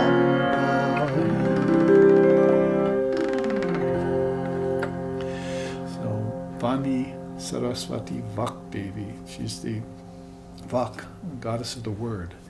And of all words, the most profound word is this word Om. And we started the whole class off today talking about AUM, how it connects to waking, dreaming, and deep sleep. That's how the non-dualists would explain Om. Maybe the Hatha yogis would explain it in breath, held breath, out breath. And The cosmologists, those into cosmology, would explain it as the Trinity, Brahma, Vishnu, and Shiva. And you could go on explicating the meaning of the word, these three letters, A-U-M, these three matras. Matras means a vowel and a consonant and so forth. It's a letter of a word, but it also means mother, matrika. So she's in whatever language almost, in any way you want to think of words or language, Vakdevi, you find her present. Probably the most precious teaching to understand about that is she's the very intelligence in the word, and she's also the intelligence of the one who's understanding the word.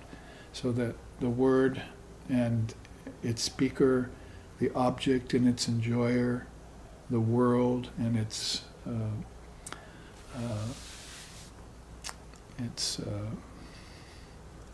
living being that resides in that world. This is the oneness that we talk about when we talk about Shakta Advaita. How Mother is in everything, like sweetness is in sugar cane juice, Sri Ramakrishna used to say. It's just permeating through everything. So that would be, of course, a more loving way. And since we just had the teaching on the 4 types of love from Sri Ramakrishna, it's a good way to enter into a strictly more philosophical rendering of the word. You see, we want to take these matras apart, because remember, there's 3 matras in Om, A-U-M, but there's also the Turiya, or the Shvara, it's called, the little one-eyed smile, I call it, that's here, you see it on this chart. And that signifies non-dual reality that's separate from waking, dreaming, and deep sleep. As long as your consciousness is engaging in waking, dreaming, and deep sleep, that's cyclic. 24 hours, lifetimes even, you're waking, dreaming, and sleeping deeply. Not just in 24 hours, but in 24 millennia, or as the soul gets reborn. It's going through these periods. And so as long as the soul is identifying with those, then it doesn't realize its transcendent nature, which is that Shvara, it's called, the one-eyed smile. So that is the 4th state, called Turiya. Turiya just simply means the 4th. Now, if you want to meet Mother Kali and you're interested in tracing origins back to her, then you might want to have her tell you about this word. Sri Ramakrishna would say that Om is the word for Brahman, and Hrim is the word for Shakti. There are other words, bijams, for Shakti too. We looked at them in the 1st and 2nd class of this series, in fact. We took apart the word Hrim, H-R-I-M, as a very powerful bijam for Shakti, for Divine Mother. But Om is a sort of meeting place for both inward and outward expression of consciousness. That is, involution, consciousness will return back to higher regions and pass into Brahman through one of these 2 petals, and as consciousness comes out, it'll come out through the other petal and play the game of manifestation or expression, or, if you want to use the word, evolution. So evolution, again, has been accepted by Shankara and the Vivekachudamani, and he also accepts involution. But in our way of thinking, we only accept or know about evolution. We don't know about any going back in. So we're trying to simulate moving back in through meditation. Sometimes it takes an awfully long time to discover what's within you through meditation. You'd have to sit for hours and hours and days, years and lifetimes maybe. But there are ways of compacting that time down, like, say, taking an idea like Mother Kali. She is the goddess of time, so she can work with time and help you truncate it, and therefore move to a higher level of consciousness. So that's why they meditate upon her in Dark Mountain Cave. That's a song, starts out that way. The yogis, devotees of Divine Mother, meditate upon her in a dark mountain cave,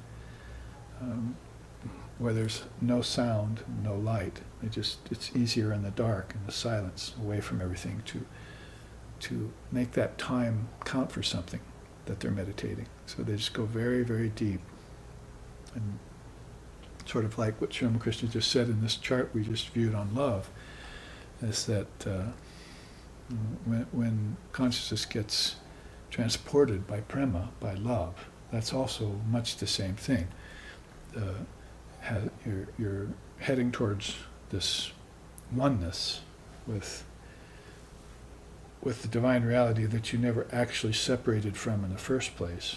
So, and they say this is why you should know the existence of divine reality, because the thought is in your mind about it, and the feeling of joining it is always there. In fact, you merge with it in deep sleep every night, but don't really remember it when you wake back up. Because the dreaming and waking states are still unclear. See, they haven't been made pure. Like I said, purify the atmosphere, purify the very earth that you walk upon, and purify the mind, and then all of a sudden you start to have visions or experiences of this non-dual reality that's in you. And then you wouldn't have those if it wasn't there. It's true in the case of anything that you remember, comes to mind. It's all based on a word or on a thought, and on experiences with those words and thoughts. So of all the alphabets that exist in the world in all different languages, she's the goddess of these, and she communicates to people and races through these words. And sure, there are low-grade mantras, but low-grade mantras really only occur where consciousness is low-grade.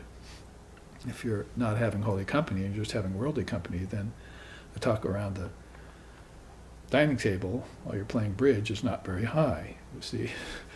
And, so you can't expect consciousness to be vibrating, and you can't expect Divine Mother to be there in any intense way, see. But as then you move away from the dining table and you go into, drive a car to the temple, and you sit with the priest, or you sit with a swami, or you go into zazen with a Buddhist monk or whatever, and all of a sudden you find the whole consciousness is lifted, and there is some wherewithal in you to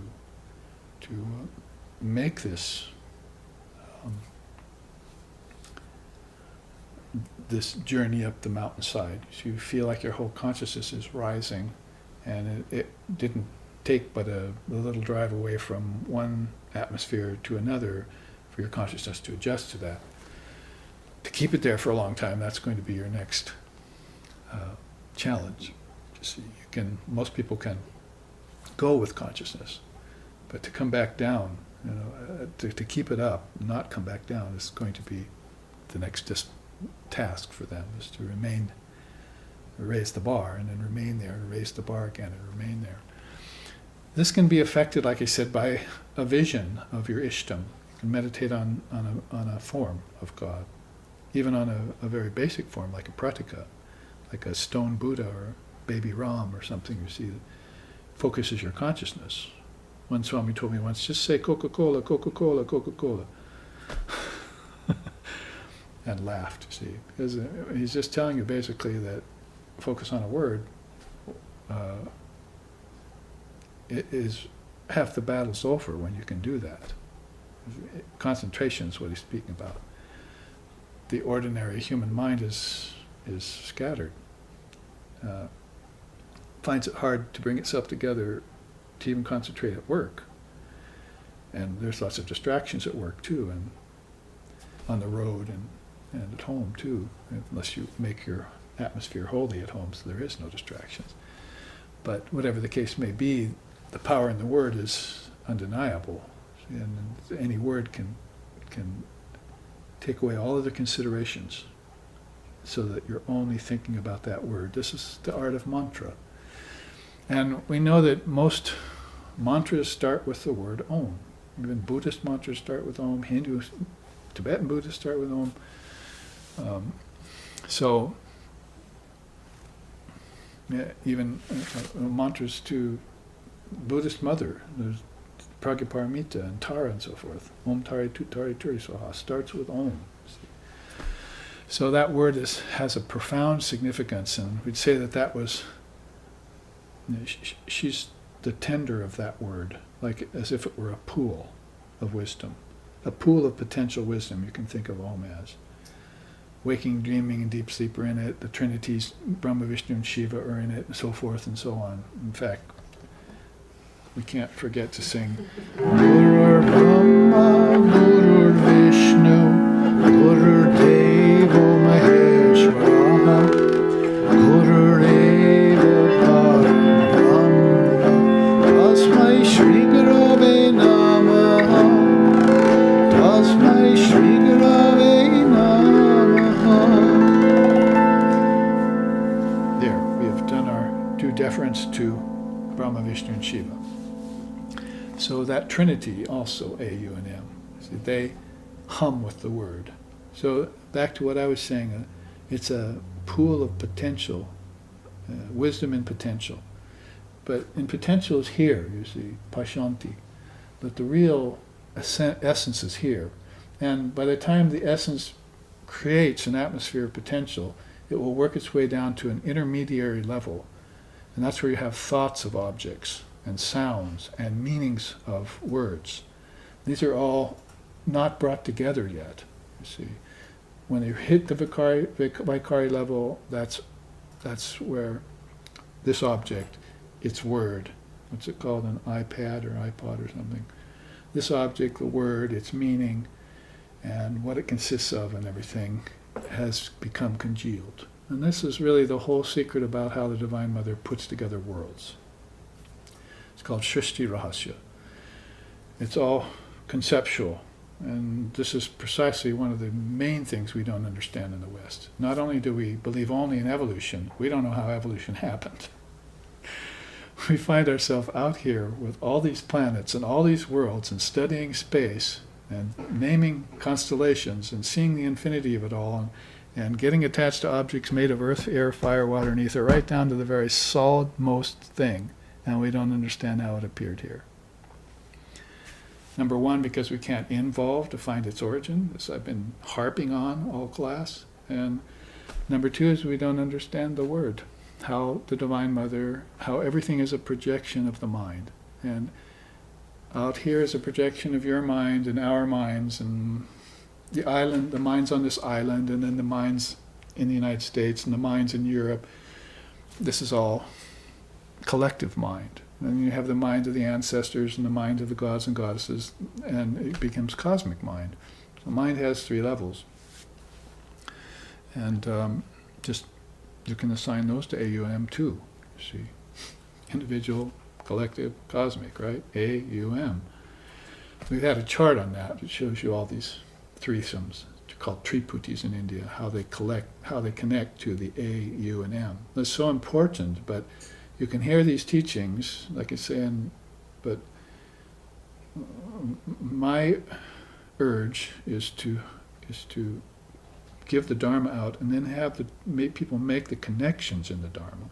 You can hear the Dharmic teachings, and that's been done, and there have been some good teachers, even in the United States, in Buddhism and in Hinduism have come, Swamis and Tulkus and Rinpoches and so forth. And we've heard the teachings, but we haven't yet made all the connections yet. Maybe we haven't made many of the connections yet. And because we're not understanding prana yet, and we're not understanding how the universe is a manifestation of the mind, and we're not understanding unmanifested prakriti, how everything came out of a seed and wasn't just created by God, because God isn't a creator. The Trinity, yes, but not Brahman. Almighty Father, Allah, does not create, preserve, and destroy things. That's why you can't blame him for the wars. You can't even call him him. I'm sorry. I just made a mistake. That. That's why they called it Tat. T-A-T, that. They would just refer to it as that.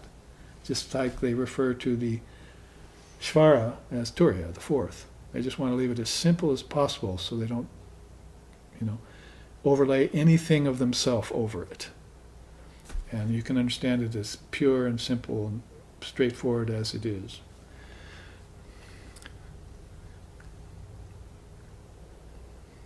So these missing links in the Dharma particularly are what's next in line, I feel, for the country. for America and for Europe. For some reason, I've made recently a connection to 5, 6, 7 people in Europe. A couple of them are teachers and a couple are students. And they're in Hungary because my nephew is there in Hungary. So I'm getting to get these emails and having this communication with these people who, some of them now are going to want to meet us in India when we go there. And they're very, very much interested in bringing their lineage together with ours. Vaishnavism in Hungary, which is a very interesting thing, with Vedanta in America. So we're going to see how this all goes and start writing articles in each other's journal and things like that. But it just shows how these connections are also happening so that we can view these Dharma teachings and make these connections. Vyahritis, they were called in Sanskrit. There are a whole series of teachings in several Upanishads that are about Vyahritis, about natural connections, like man, woman, child, education. It was like a natural, in Dharma, was a natural connection in the ancient times. It wasn't taken for granted, and you didn't leave one out of the package. Just have children and not educate them. In the Dharma, it wasn't done because it was a natural connection, a fourfold connection, just like this has 4 parts to it. So, in terms of the word Om, then, we could only start there and saying there's an essential part of it called para. Para is a word in Sanskrit, whether you call it Parashiva or Paramashakti or Paravid, the supreme knowledge, just means the highest, the best, the supreme. And when you apply it here to this teaching on the word, it means what is essential. Notice the definition in English: pure knowledge which abides as Atman. This is like not lower knowledge, probably couldn't even call it higher knowledge, it's just the essence of knowing. And we have to look at the 4 paltas of the word here as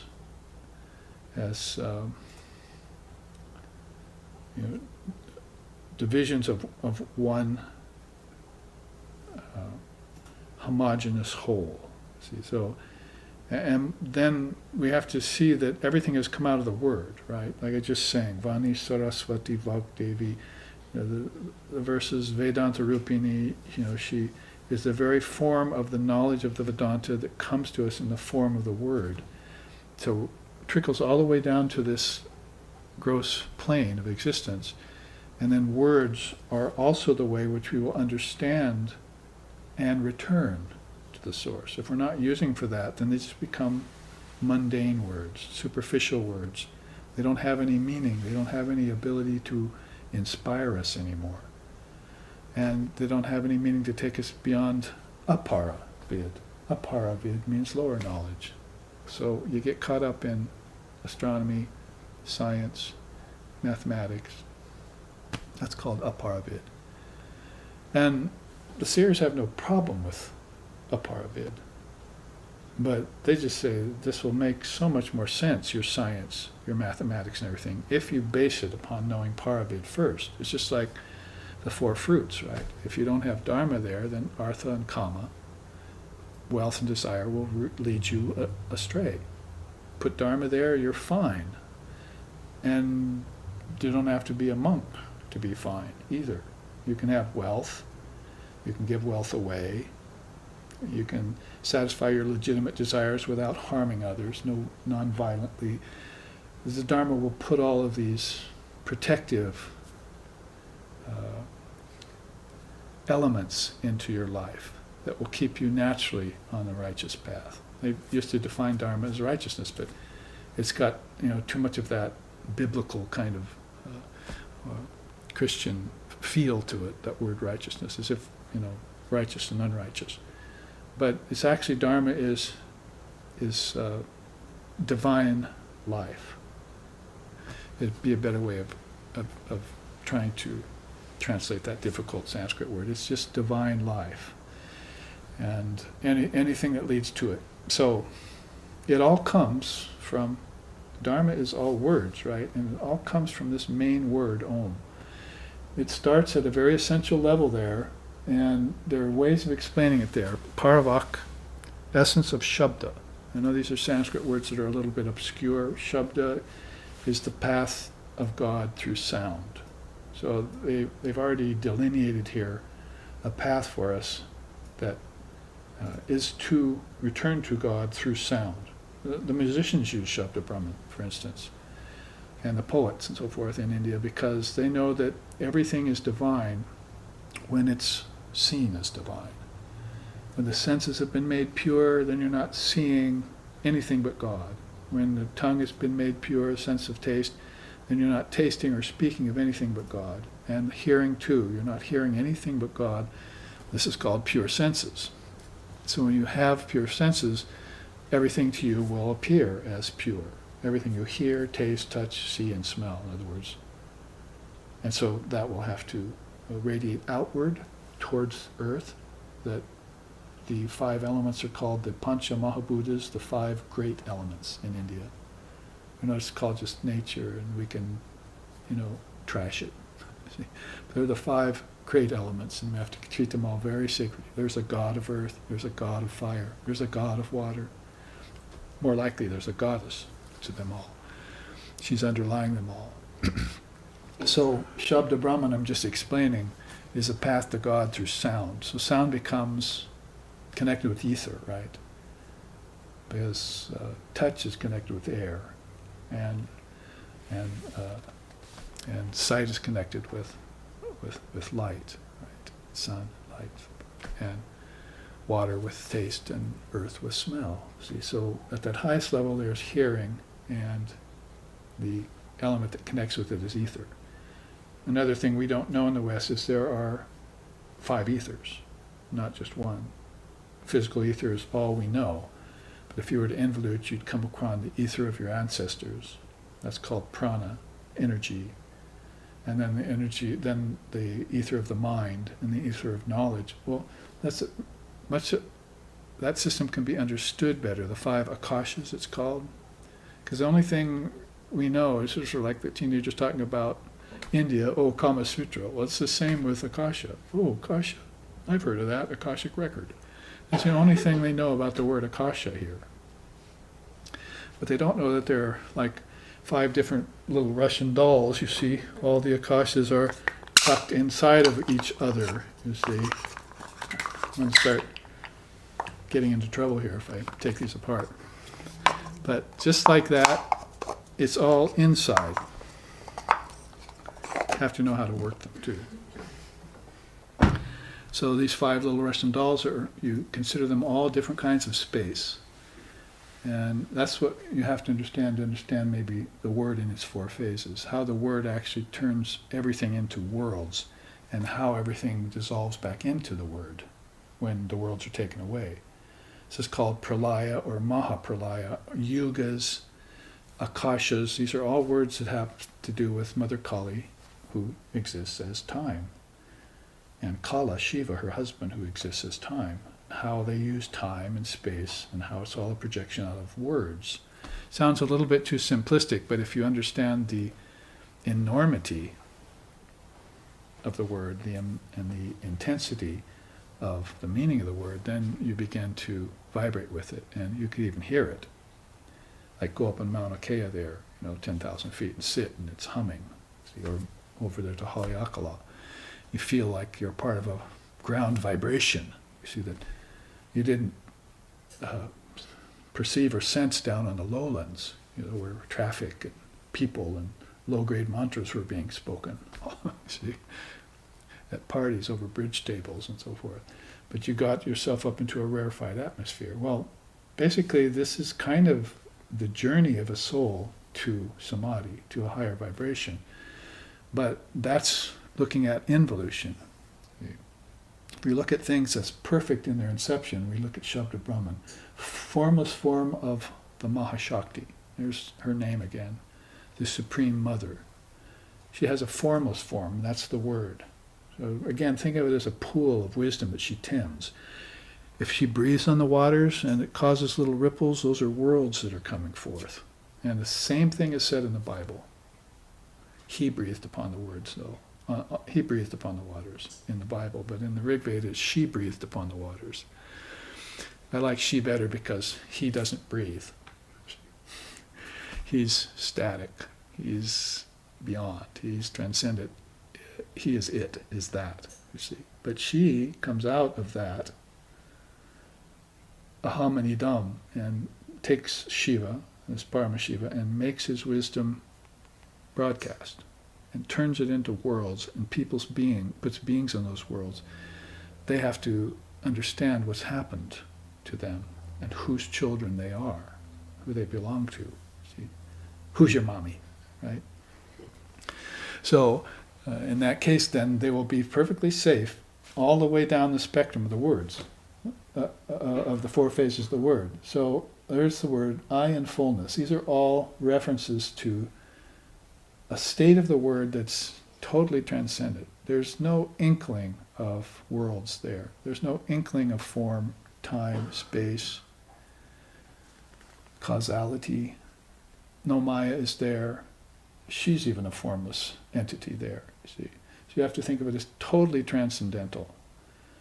And if the word then steps down once from this static, stationary, imperishable position, hard to find a word for it, then it enters from the Pashanti stage. It's still transcendent. So this must be beyond transcendent. That's how unthinkable it is. But if it comes down to this Pashanti level, and this is an ancient Vedic teaching on the word, it goes way back, then it begins to create some sort of a potential for worlds and meanings and objects. There's just the very bare space for the thought of them, you might say. It's where thought might make its entrance in the cosmic mind, is right there. It's still so transcendent that you couldn't, if you looked for it, you probably couldn't find it. It's all in potentials. That's one of the best words we have in English.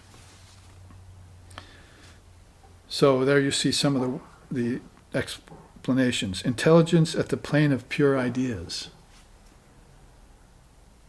It hasn't, there's a kind of intelligence here on Earth, right? And there's a kind of intelligence in our scientists, and there's a kind of intelligence in our everyday thoughts and so forth.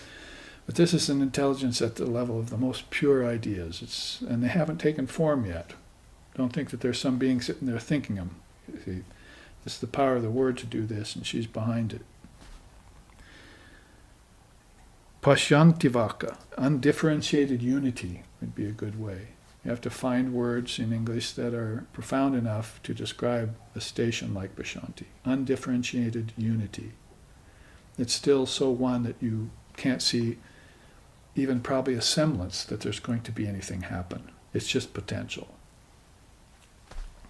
It's sort of like maybe space with potential for planets. But there's no planets around for millions of miles, right? But there's a potential there because there's space, so you have to think about it sort of like that, but not on the level of the physical cosmos, on the level of an intellectual cosmos. An akasha like a Russian doll that's way, way tucked back inside.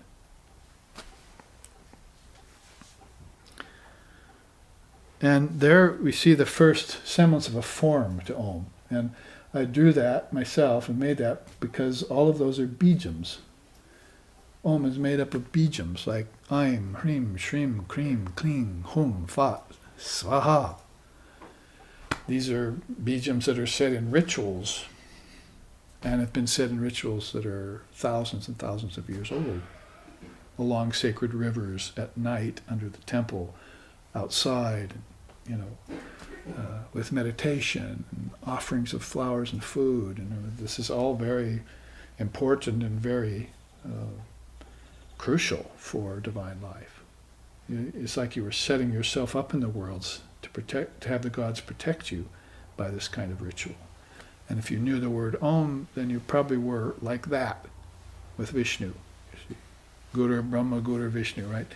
Because he has Om on his hand the last time you saw him. Saying, be fearless, remember there's Om, you see, you're safe, This is all the word. You too are the word. Waking, dreaming, and deep sleep, just a word. Everything that ever has been, just a word. Everything that will be, just a word. Who am I quoting? What am I quoting? The Mandukya Upanishad. 12 slokas long only. You could read it in 2 minutes, and it just says what Om is. And the greatest commentary ever made in philosophy, and many of the Westerners agree upon this, Western philosophers, was Gaudapada's commentary on that 12 sloka Upanishad about Om. Mandukya Upanishad. Don't get it confused with the Mundaka. That's another beautiful Upanishad. Mandukya is just 12 slokas long, all about Om. And that great Karika Gaudapada wrote was about it. Sometimes we give retreats on that once a year. There's going to be one on it next year called Glimpses of Gaudapada. So you can come and get more familiarized with your essence. You see. So, last thing at this level to say, potential for manifestation or pure vibration. You can rise to that in meditation. Find yourself at a realm of pure vibration, and you know it's pure because nothing's insinuating itself into your thinking process. You're hearing Om, and it's permeating you like sweetness and sugarcane juice again. And you stay maybe sitting for hours at a time listening to that, wrapped in it. See? And you know that's pure vibration, and nothing can mar that. Peace, peace, peace. Right? They say it 3 times. That kind of shanti. All right. So shabda or sphota, subtle sound, subtle force, is all there in these bijams. Those are both words that we borrow from Sanskrit and from Greek. Shabda and sphota, those are ways that they've tried to explain intelligence, formless intelligence, that will eventually give way to madhyama. Madhyama just means intermediary level. So you came out of supreme level, you entered a transcendent level, you came to an intermediary level, and that's thought vibration as concepts. The way I've described it here before, and I haven't put it, oh, here it is. It's concept, thought, sound, and meaning all conjoined. So these were not conjoined up here, you see. They were scattered, like as bijams, or immersed, dissolved in the ocean of awareness. But they came into being at an intermediary level. Time passes for this to happen, or it seems to pass. See, and this is how you view yugas and mahayugas and manvantaras and these long, long phases of time that go.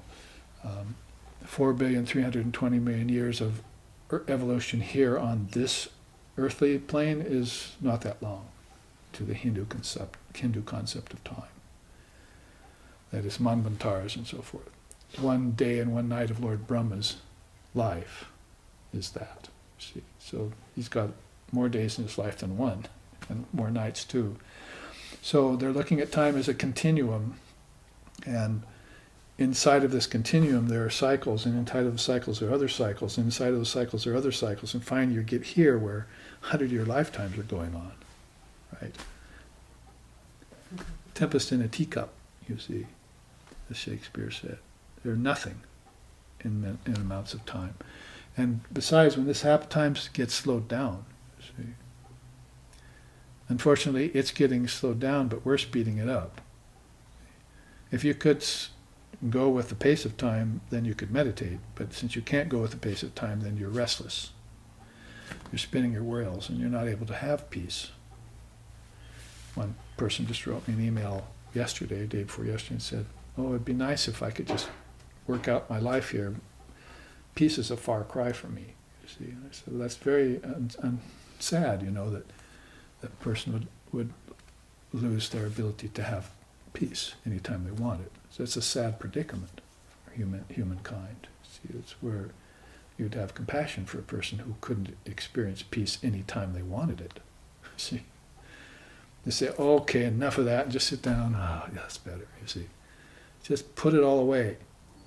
But, so there's one way where you could, if you understood how everything came forth out of this eternal peace. See, this is what Christ called the peace that passes all understanding. He had ways of explaining it. It wasn't just the peace of everyday, feet up on a stone, sitting by the river, enjoying with a fishing rod, It was a peace that passes all understanding. So here's the understanding part of it, you see, intelligence. And here's where that intelligence is beginning to congeal into thoughts, concepts, sounds, and meanings. All of these are getting pulled together to create what? Objects. It's all headed toward the object. That's why my mantra recently is, I object to objects. They become too solid, and too attractive to people. And there's pleasure and pain associated with them, and you could go on and on. And they're empty. They only contain, their vibration is atomic particles changing at a billionth of a second. There's no change up here. The change all happened at the end of the spectrum. That's where change becomes the king of the worlds. So basically back here, thought vibration is concepts, madhyamaka vaka is differentiated unity. Here you had it as undifferentiated unity. Now it's beginning to show up its various phases, its potentials. And those potentials are in your mind, or in the mind of God, concept, thought, sound, and meaning. These are very important things. And imagine them scattered, and then all of a sudden Madhyama phase of the word comes, and you think, well, I have to pull together something here. So she's pulling together all the concepts, the thoughts that connect to the concepts, the meaning that's in them. She's going to render the meaning manifest to us, and the sound that each thing possesses, like a bird chirping, you see. Is all being pulled together here. The bird didn't chirp here, you see. It didn't have a beak. But everything is going to be pulled together, every little thing, and produced into sharp differentiation. See? This is the world of Maya, you see. And everything has become individuated. Strictly, starkly individuated. And you see that in people, in objects, in nature, in automobiles, and whatever your world is consisting of at that point, you see. So I think there's a lot to connect here, but remember, this is all coming out of the bijams. And all those bijams are contained in the word Om. So seeds is what we're talking about. These are all seeds here that are potential here, that were impossible to reach because they're undifferentiated. And then they're becoming to become more differentiated, and finally they'll turn into forms and objects. This has all been done at the behest of the Word, operative under Mother Kali's auspice. She's the goddess of the Word. Saraswati is another way we can call her.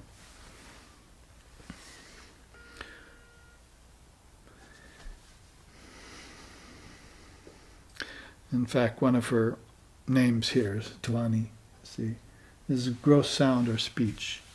So we're talking about meanings and sounds, right? But when it comes down to the actual words that make up our speech, then here they're sharply differentiated. And we have all these different varieties of wisdom. We have a name for everything, every plant, every insect, every microorganism. We've found and assigned a name to them. So that's how sharply differentiated everything has become here, that we've defined it all. But the fact that we have defined it, and it can be defined, is further proof that she's in every particle. That Mother Intelligence is in every particle. I remember sitting with a Muni. He was a Jain. And we were both at the Parliament of Religions together, and we were speakers there. And we both had hotel rooms assigned to us at the Chicago Hilton, where the original Parliament of Religions had happened in 1893, with Swamiji there. So it's 100 years later, 1993. So I came out of my hotel room, and this Jain Muni was sitting in the hallway with his door open. That's how they inhabit hotels in India, you might have seen. Nobody closes their doors. In fact, at night it gets kind of, you can't sleep because they're talking and they won't close their doors.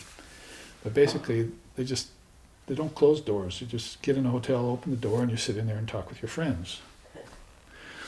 And so he was that kind of person, and he was just sitting in the hallway when I came out with his door open. And I said, "Oh, aren't you such and such?" He said, "Yes."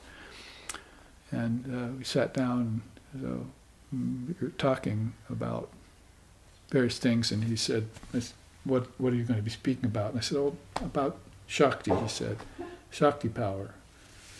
He said, just like you could go down outside now and pick up a handful of dirt and look at it, and there would be hundreds of little Shaktis in that, you see. And I remember him saying that. And his point being, much like I'm making here, is that power of intelligence and that power of movement and animation, power of existence, power of form, creating forms, being a form, and the meaning to your form and the sound that they apply to you. You're a worm, whatever.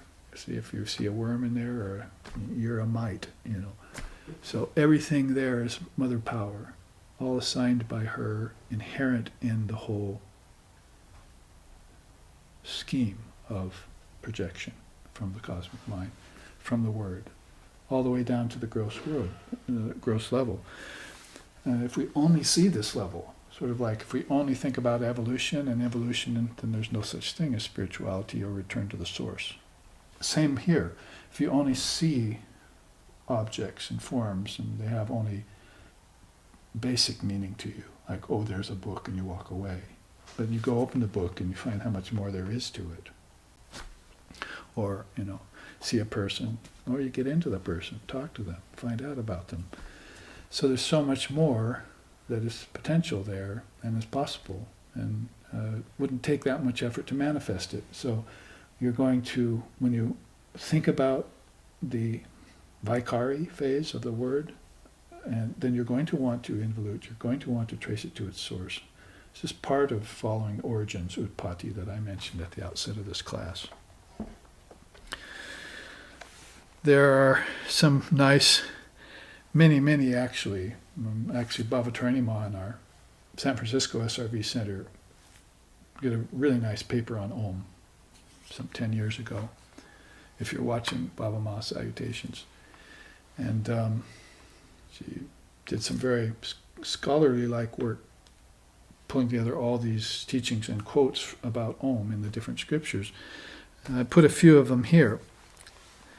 Like the Svachanda Tantra says, no one sounds the word voluntarily, nor can anyone prevent it from sounding. The deity presiding in the hearts of all sounds, the deity presiding in the hearts of all sounds it spontaneously.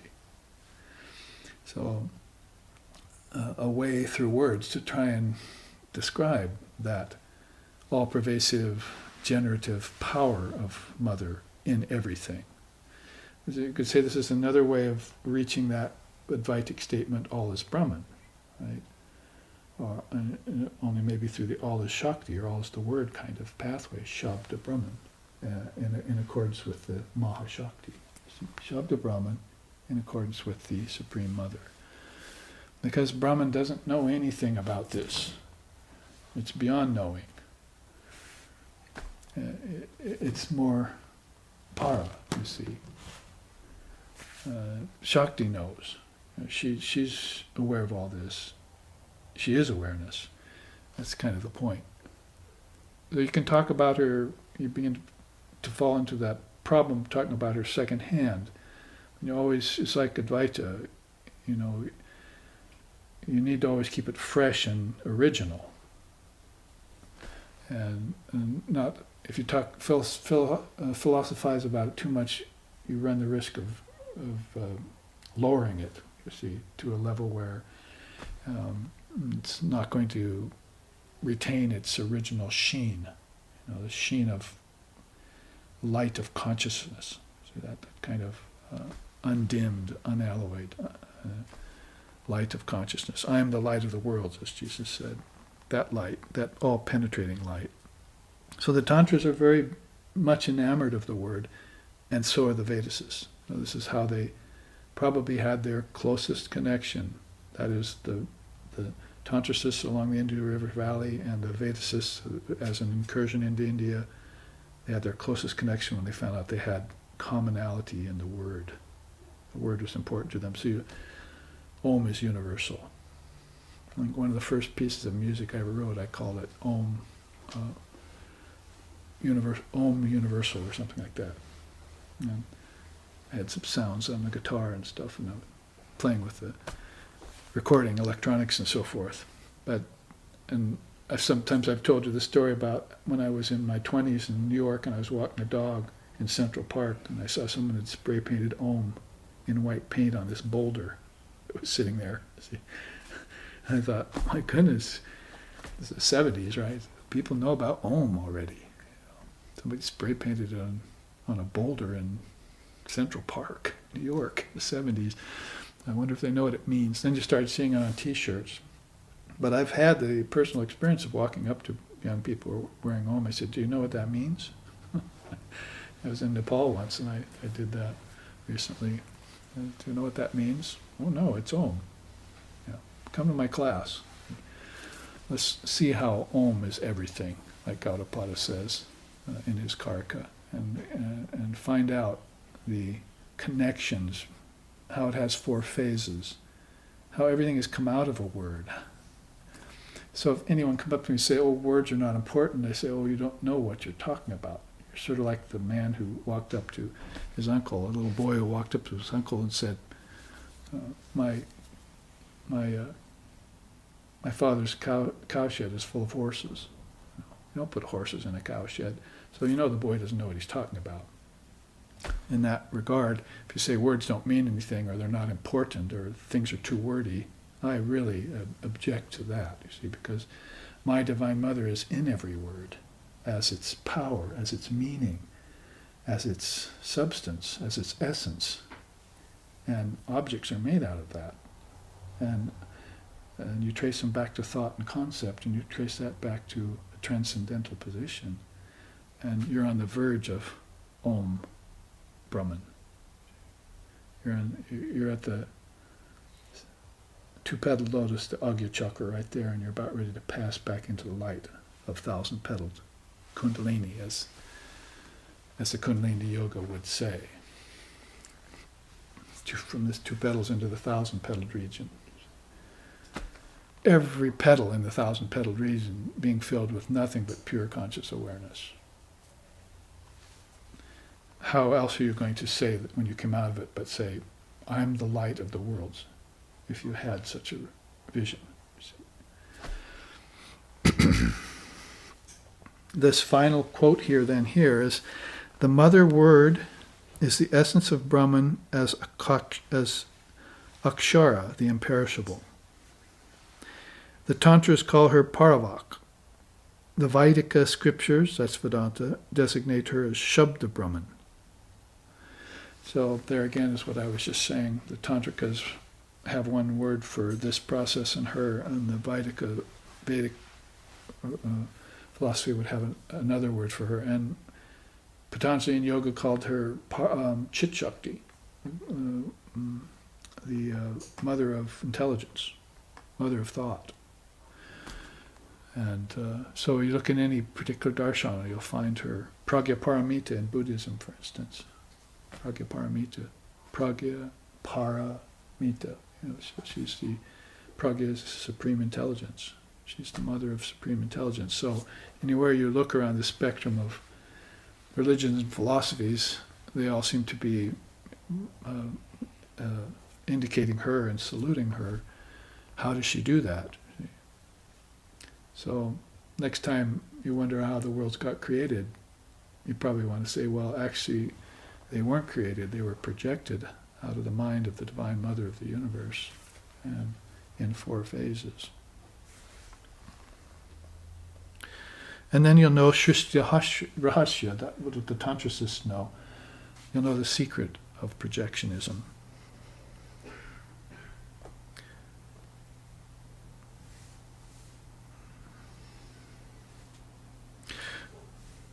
This old warhorse is a tantric chart. And we don't have nearly enough time to go through it, but I'm going to have you hold on to your hats, as they say, and I'm going to whisk you through it, because it's a very beautiful tantric rendition of this, only spread out. Basically, there are 6 ways to attain this in Tantra, as knowledge of this. Brahmagyan, knowledge of Brahman and the Word. And that is 6 paths of knowledge leading to perfection. And this is all for the wordy person. I like words. And words mean something, and they're very powerful, and I can say a word, and I can even go into samadhi with the word. This was actually done in the olden times, when the guru spoke or whispered the mantra into the ears of the disciple. The disciple was prepared for this through teaching, through dharma. Not like today, if a guru whispered in our words, you'd say, "Oh, that tickles."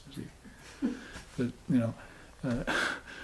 in the old days, the disciple was prepared with teachings of the dharma, and then at one point the guru would whisper the mantra into his ears, and they'd actually go into samadhi. Just for those few words that he had been trained to understand intellectually, the intellectualism would translate into spiritualism, and all of a sudden his eyes would roll up and he would be gone for maybe an hour. Even nowadays, sometimes you can put a child whose mind is still unconditioned yet into a seated position like this, and speak a word to them and just say meditate or something, and they'll sit for a long time. Their parents will get worried. What have you done? Shake them out of that. So the words are very powerful. We know that in the case of Sri Ramakrishna, when he heard a word or said anything was said to him of a spiritual nature, if he saw an object, he would go into samadhi, and people would wonder why. Well, we would understand why now that we've studied this a bit. Like if he saw a lion, Simha, this is the Sanskrit for Simha Vahini, she rides a lion, right? Is a famous Sanskrit name for mother. Durga rides a lion. You've probably seen her on one. So if he saw a lion at the zoo in Calcutta when he was alive, he'd go into samadhi. So that's how rarefied and sensitive his consciousness was. Okay, so fine. Good for you, Sri Ramakrishna. But now we understand why he would go into samadhi. Because this word was associated with divinity, and that divinity he had meditated on. He knew the phases of how it reached his mind and how it made this effect on him and put him in bliss. But to speak of the peace that passes all understanding, how about the bliss that transcends joy, transcends elation, transcends happiness? That's ananda is the word there. So words, very important. I mean, in the West you couldn't say, imagine a happiness beyond happiness. You don't have a word for it, right? Oh wait, joy. Let's see, joy. Elation. What's the next step? Ecstasy. Okay, now you're getting close to the word ananda, you see. But you don't have a word for non-dual bliss, because you've never experienced it. But actually you have, and you are that bliss. And you have to open channels inwardly to it. So Tantra is about that, and we're certainly not going to get in the next 6 or 7 minutes this whole chart digested, but let me show you the essential part that connects with this. There are 6 paths of the word, and let me show you what they are really quick. One is worlds. The 6th path is called Sadakya. So there are aspects, categories, regions, letters, worlds, and utterances. Words. Did I say words? You said worlds. Worlds, okay. Aspects, categories, regions, letters, words, and utterances. So, in other words, kala, tattva, bhuvana, varna, pada, and mantra. These 6 Sanskrit words are attention grabbers for both Vaidika advocates and Tantrika aspirants. They will sit up when you hear these 6 because this is the secret of creation here when you're talking about these 6. And there you see kala is manifestation as the nature of reality. And then Tantrika thinks that this has to happen. Advaitins would think, this doesn't have to happen, I'll just stay here. I don't want to get into it, you see. Tantrika feels this has to happen, and obviously it does, and has. But now you just have to understand how it happened. That all of these 6 were in the nature of manifestation in Mother Kali's mind, and she will make them broadcast. She will spread them out from inside out. And there are many, many more worlds inside of you than just this physical world outside of you. Just like there are many, many more planets in space in this one physical realm. There are also many, many more worlds inside of you in all these levels. And these words may sound like subjects, but they're actually worlds. They're lokas. The loka of letters, the loka of words, the regions called akashas, the categories of knowledge, like Samkhya, the 24 cosmic principles, those are worlds you can visit. I mean, for instance, water. All right, let's all sit and think about water. Isn't that a world? I mean, you don't even have to think about it as a thought world, because you could go to a thought world in your dreams tonight and be swimming in water. I know spiritual aspirants that have dreams of being in water only. They would come and say, well, I had a dream about water last night, I was in it. And Sri Ramakrishna would say, well, that's a spiritual dream, if you had a dream of water and you were in it. But let's just come out here, we go swimming down here on the beach down here. And in that world there's water, and there's coral, and there's microorganisms, and there's waves, and people are doing all sorts of things in water. It's a world of its own, right? You can snorkel, scuba dive, you're in a whole different world.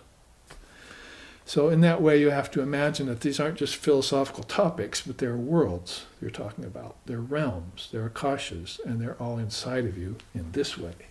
See? I mean, that might be all I can get out, and this series might have to then go into this chart, see, so we can explain it better. Tattvas, we know what they are. There's the physical tattvas: air, earth, fire, water, and ether, excreting, procreating, locomotion, handling, speaking, smelling, tasting, seeing, feeling, hearing, fire, earth, air, water, ether. Those are the physical tattvas, and they're all worlds, aren't they? But look about the psychical tattvas in your subtle body tonight, like in dream: mind, thought, intelligence, ego, soul, cosmic laws, time phases, time, higher knowledge, lower knowledge, subtle matter, attraction, and aversion. All of these things are tattvas, inside of you, in your subtle body. And those are worlds that you can visit. If your consciousness was as sensitive as Sri Ramakrishna's, then he would go into these subtle tattvas and he would be having ecstatic experiences in there, or experiences of powerful dream. And you could even be aware of your body sleeping down on earth while you're in this other world. I've had that experience. And then there are spiritual tattvas: inner guidance, spiritual wisdom, non-duality, primal sound, shabda, and supreme deities, Ishvara, Mother Kali herself. All of these are spiritual tattvas. Tattva just means principles. Principles are undeniable. They exist. And they're not just physical, is what we're saying here. So the study of tattvas is a study of the three worlds. And you make yourself cognizant of what's in yourself when you study these three worlds. Everything that's in your mind the intelligence, right on up to the supreme deities. You make yourself aware of this by studying thoughtfully. So it's just one of the 6 categories of the word. So here I think we're going to have to stop with that. Just remember the others are bhuvanas, that's regions inside of you, varnas, letters and alphabets, what they signify. Remember, letters also mean particles of letters. You can go from a tome in a library to a book, from a book to a page, from a page to a sentence, or a paragraph, from a paragraph to a sentence, and a sentence to a word, and to a word to a letter, right? Well, don't stop at the letter. Take the letter apart. Didn't we? AUM. And we found that it signifies waking, dreaming, and deep sleep, Brahma, Vishnu, and Shiva, and so forth. And you see how deep even a letter goes. You have to split that, like you would split an atom out here. You'd have to split that letter inside, and this is pretty much the art of bhuvanas and varnas. Pada and mantra, of course. You'd find out there that there are words, padas, and then there are very powerful words that are put together called utterances or mantras. And they exist even down here. You can use them to involute and understand subtler phases of the word, which all lie in the periphery and territory of your own inner self, your own inner being. So here we must end, so we've run out of time. Om Tachnayo, Om Tachnayo Ravrinde Mahe, Gatung Yagyaya, Gatung Yenupataye, Daivi Swastarastu Naha, Swastir Manusevyaha, Urdvam Jigatu Pesajam, Samno Astu Dvipade Samchatushpate, Om Shanti Shanti Shanti. May we make a sincere offering of the small self into the great self. May we always delight in this offering. May we always revere the Lord and Mother of all sacrifices and all words. May divine blessings be upon us. May peace be unto the entire human race. May healing, well-being, and prosperity also abide among us. Om peace, peace, peace. May peace be unto us, and may peace be unto all.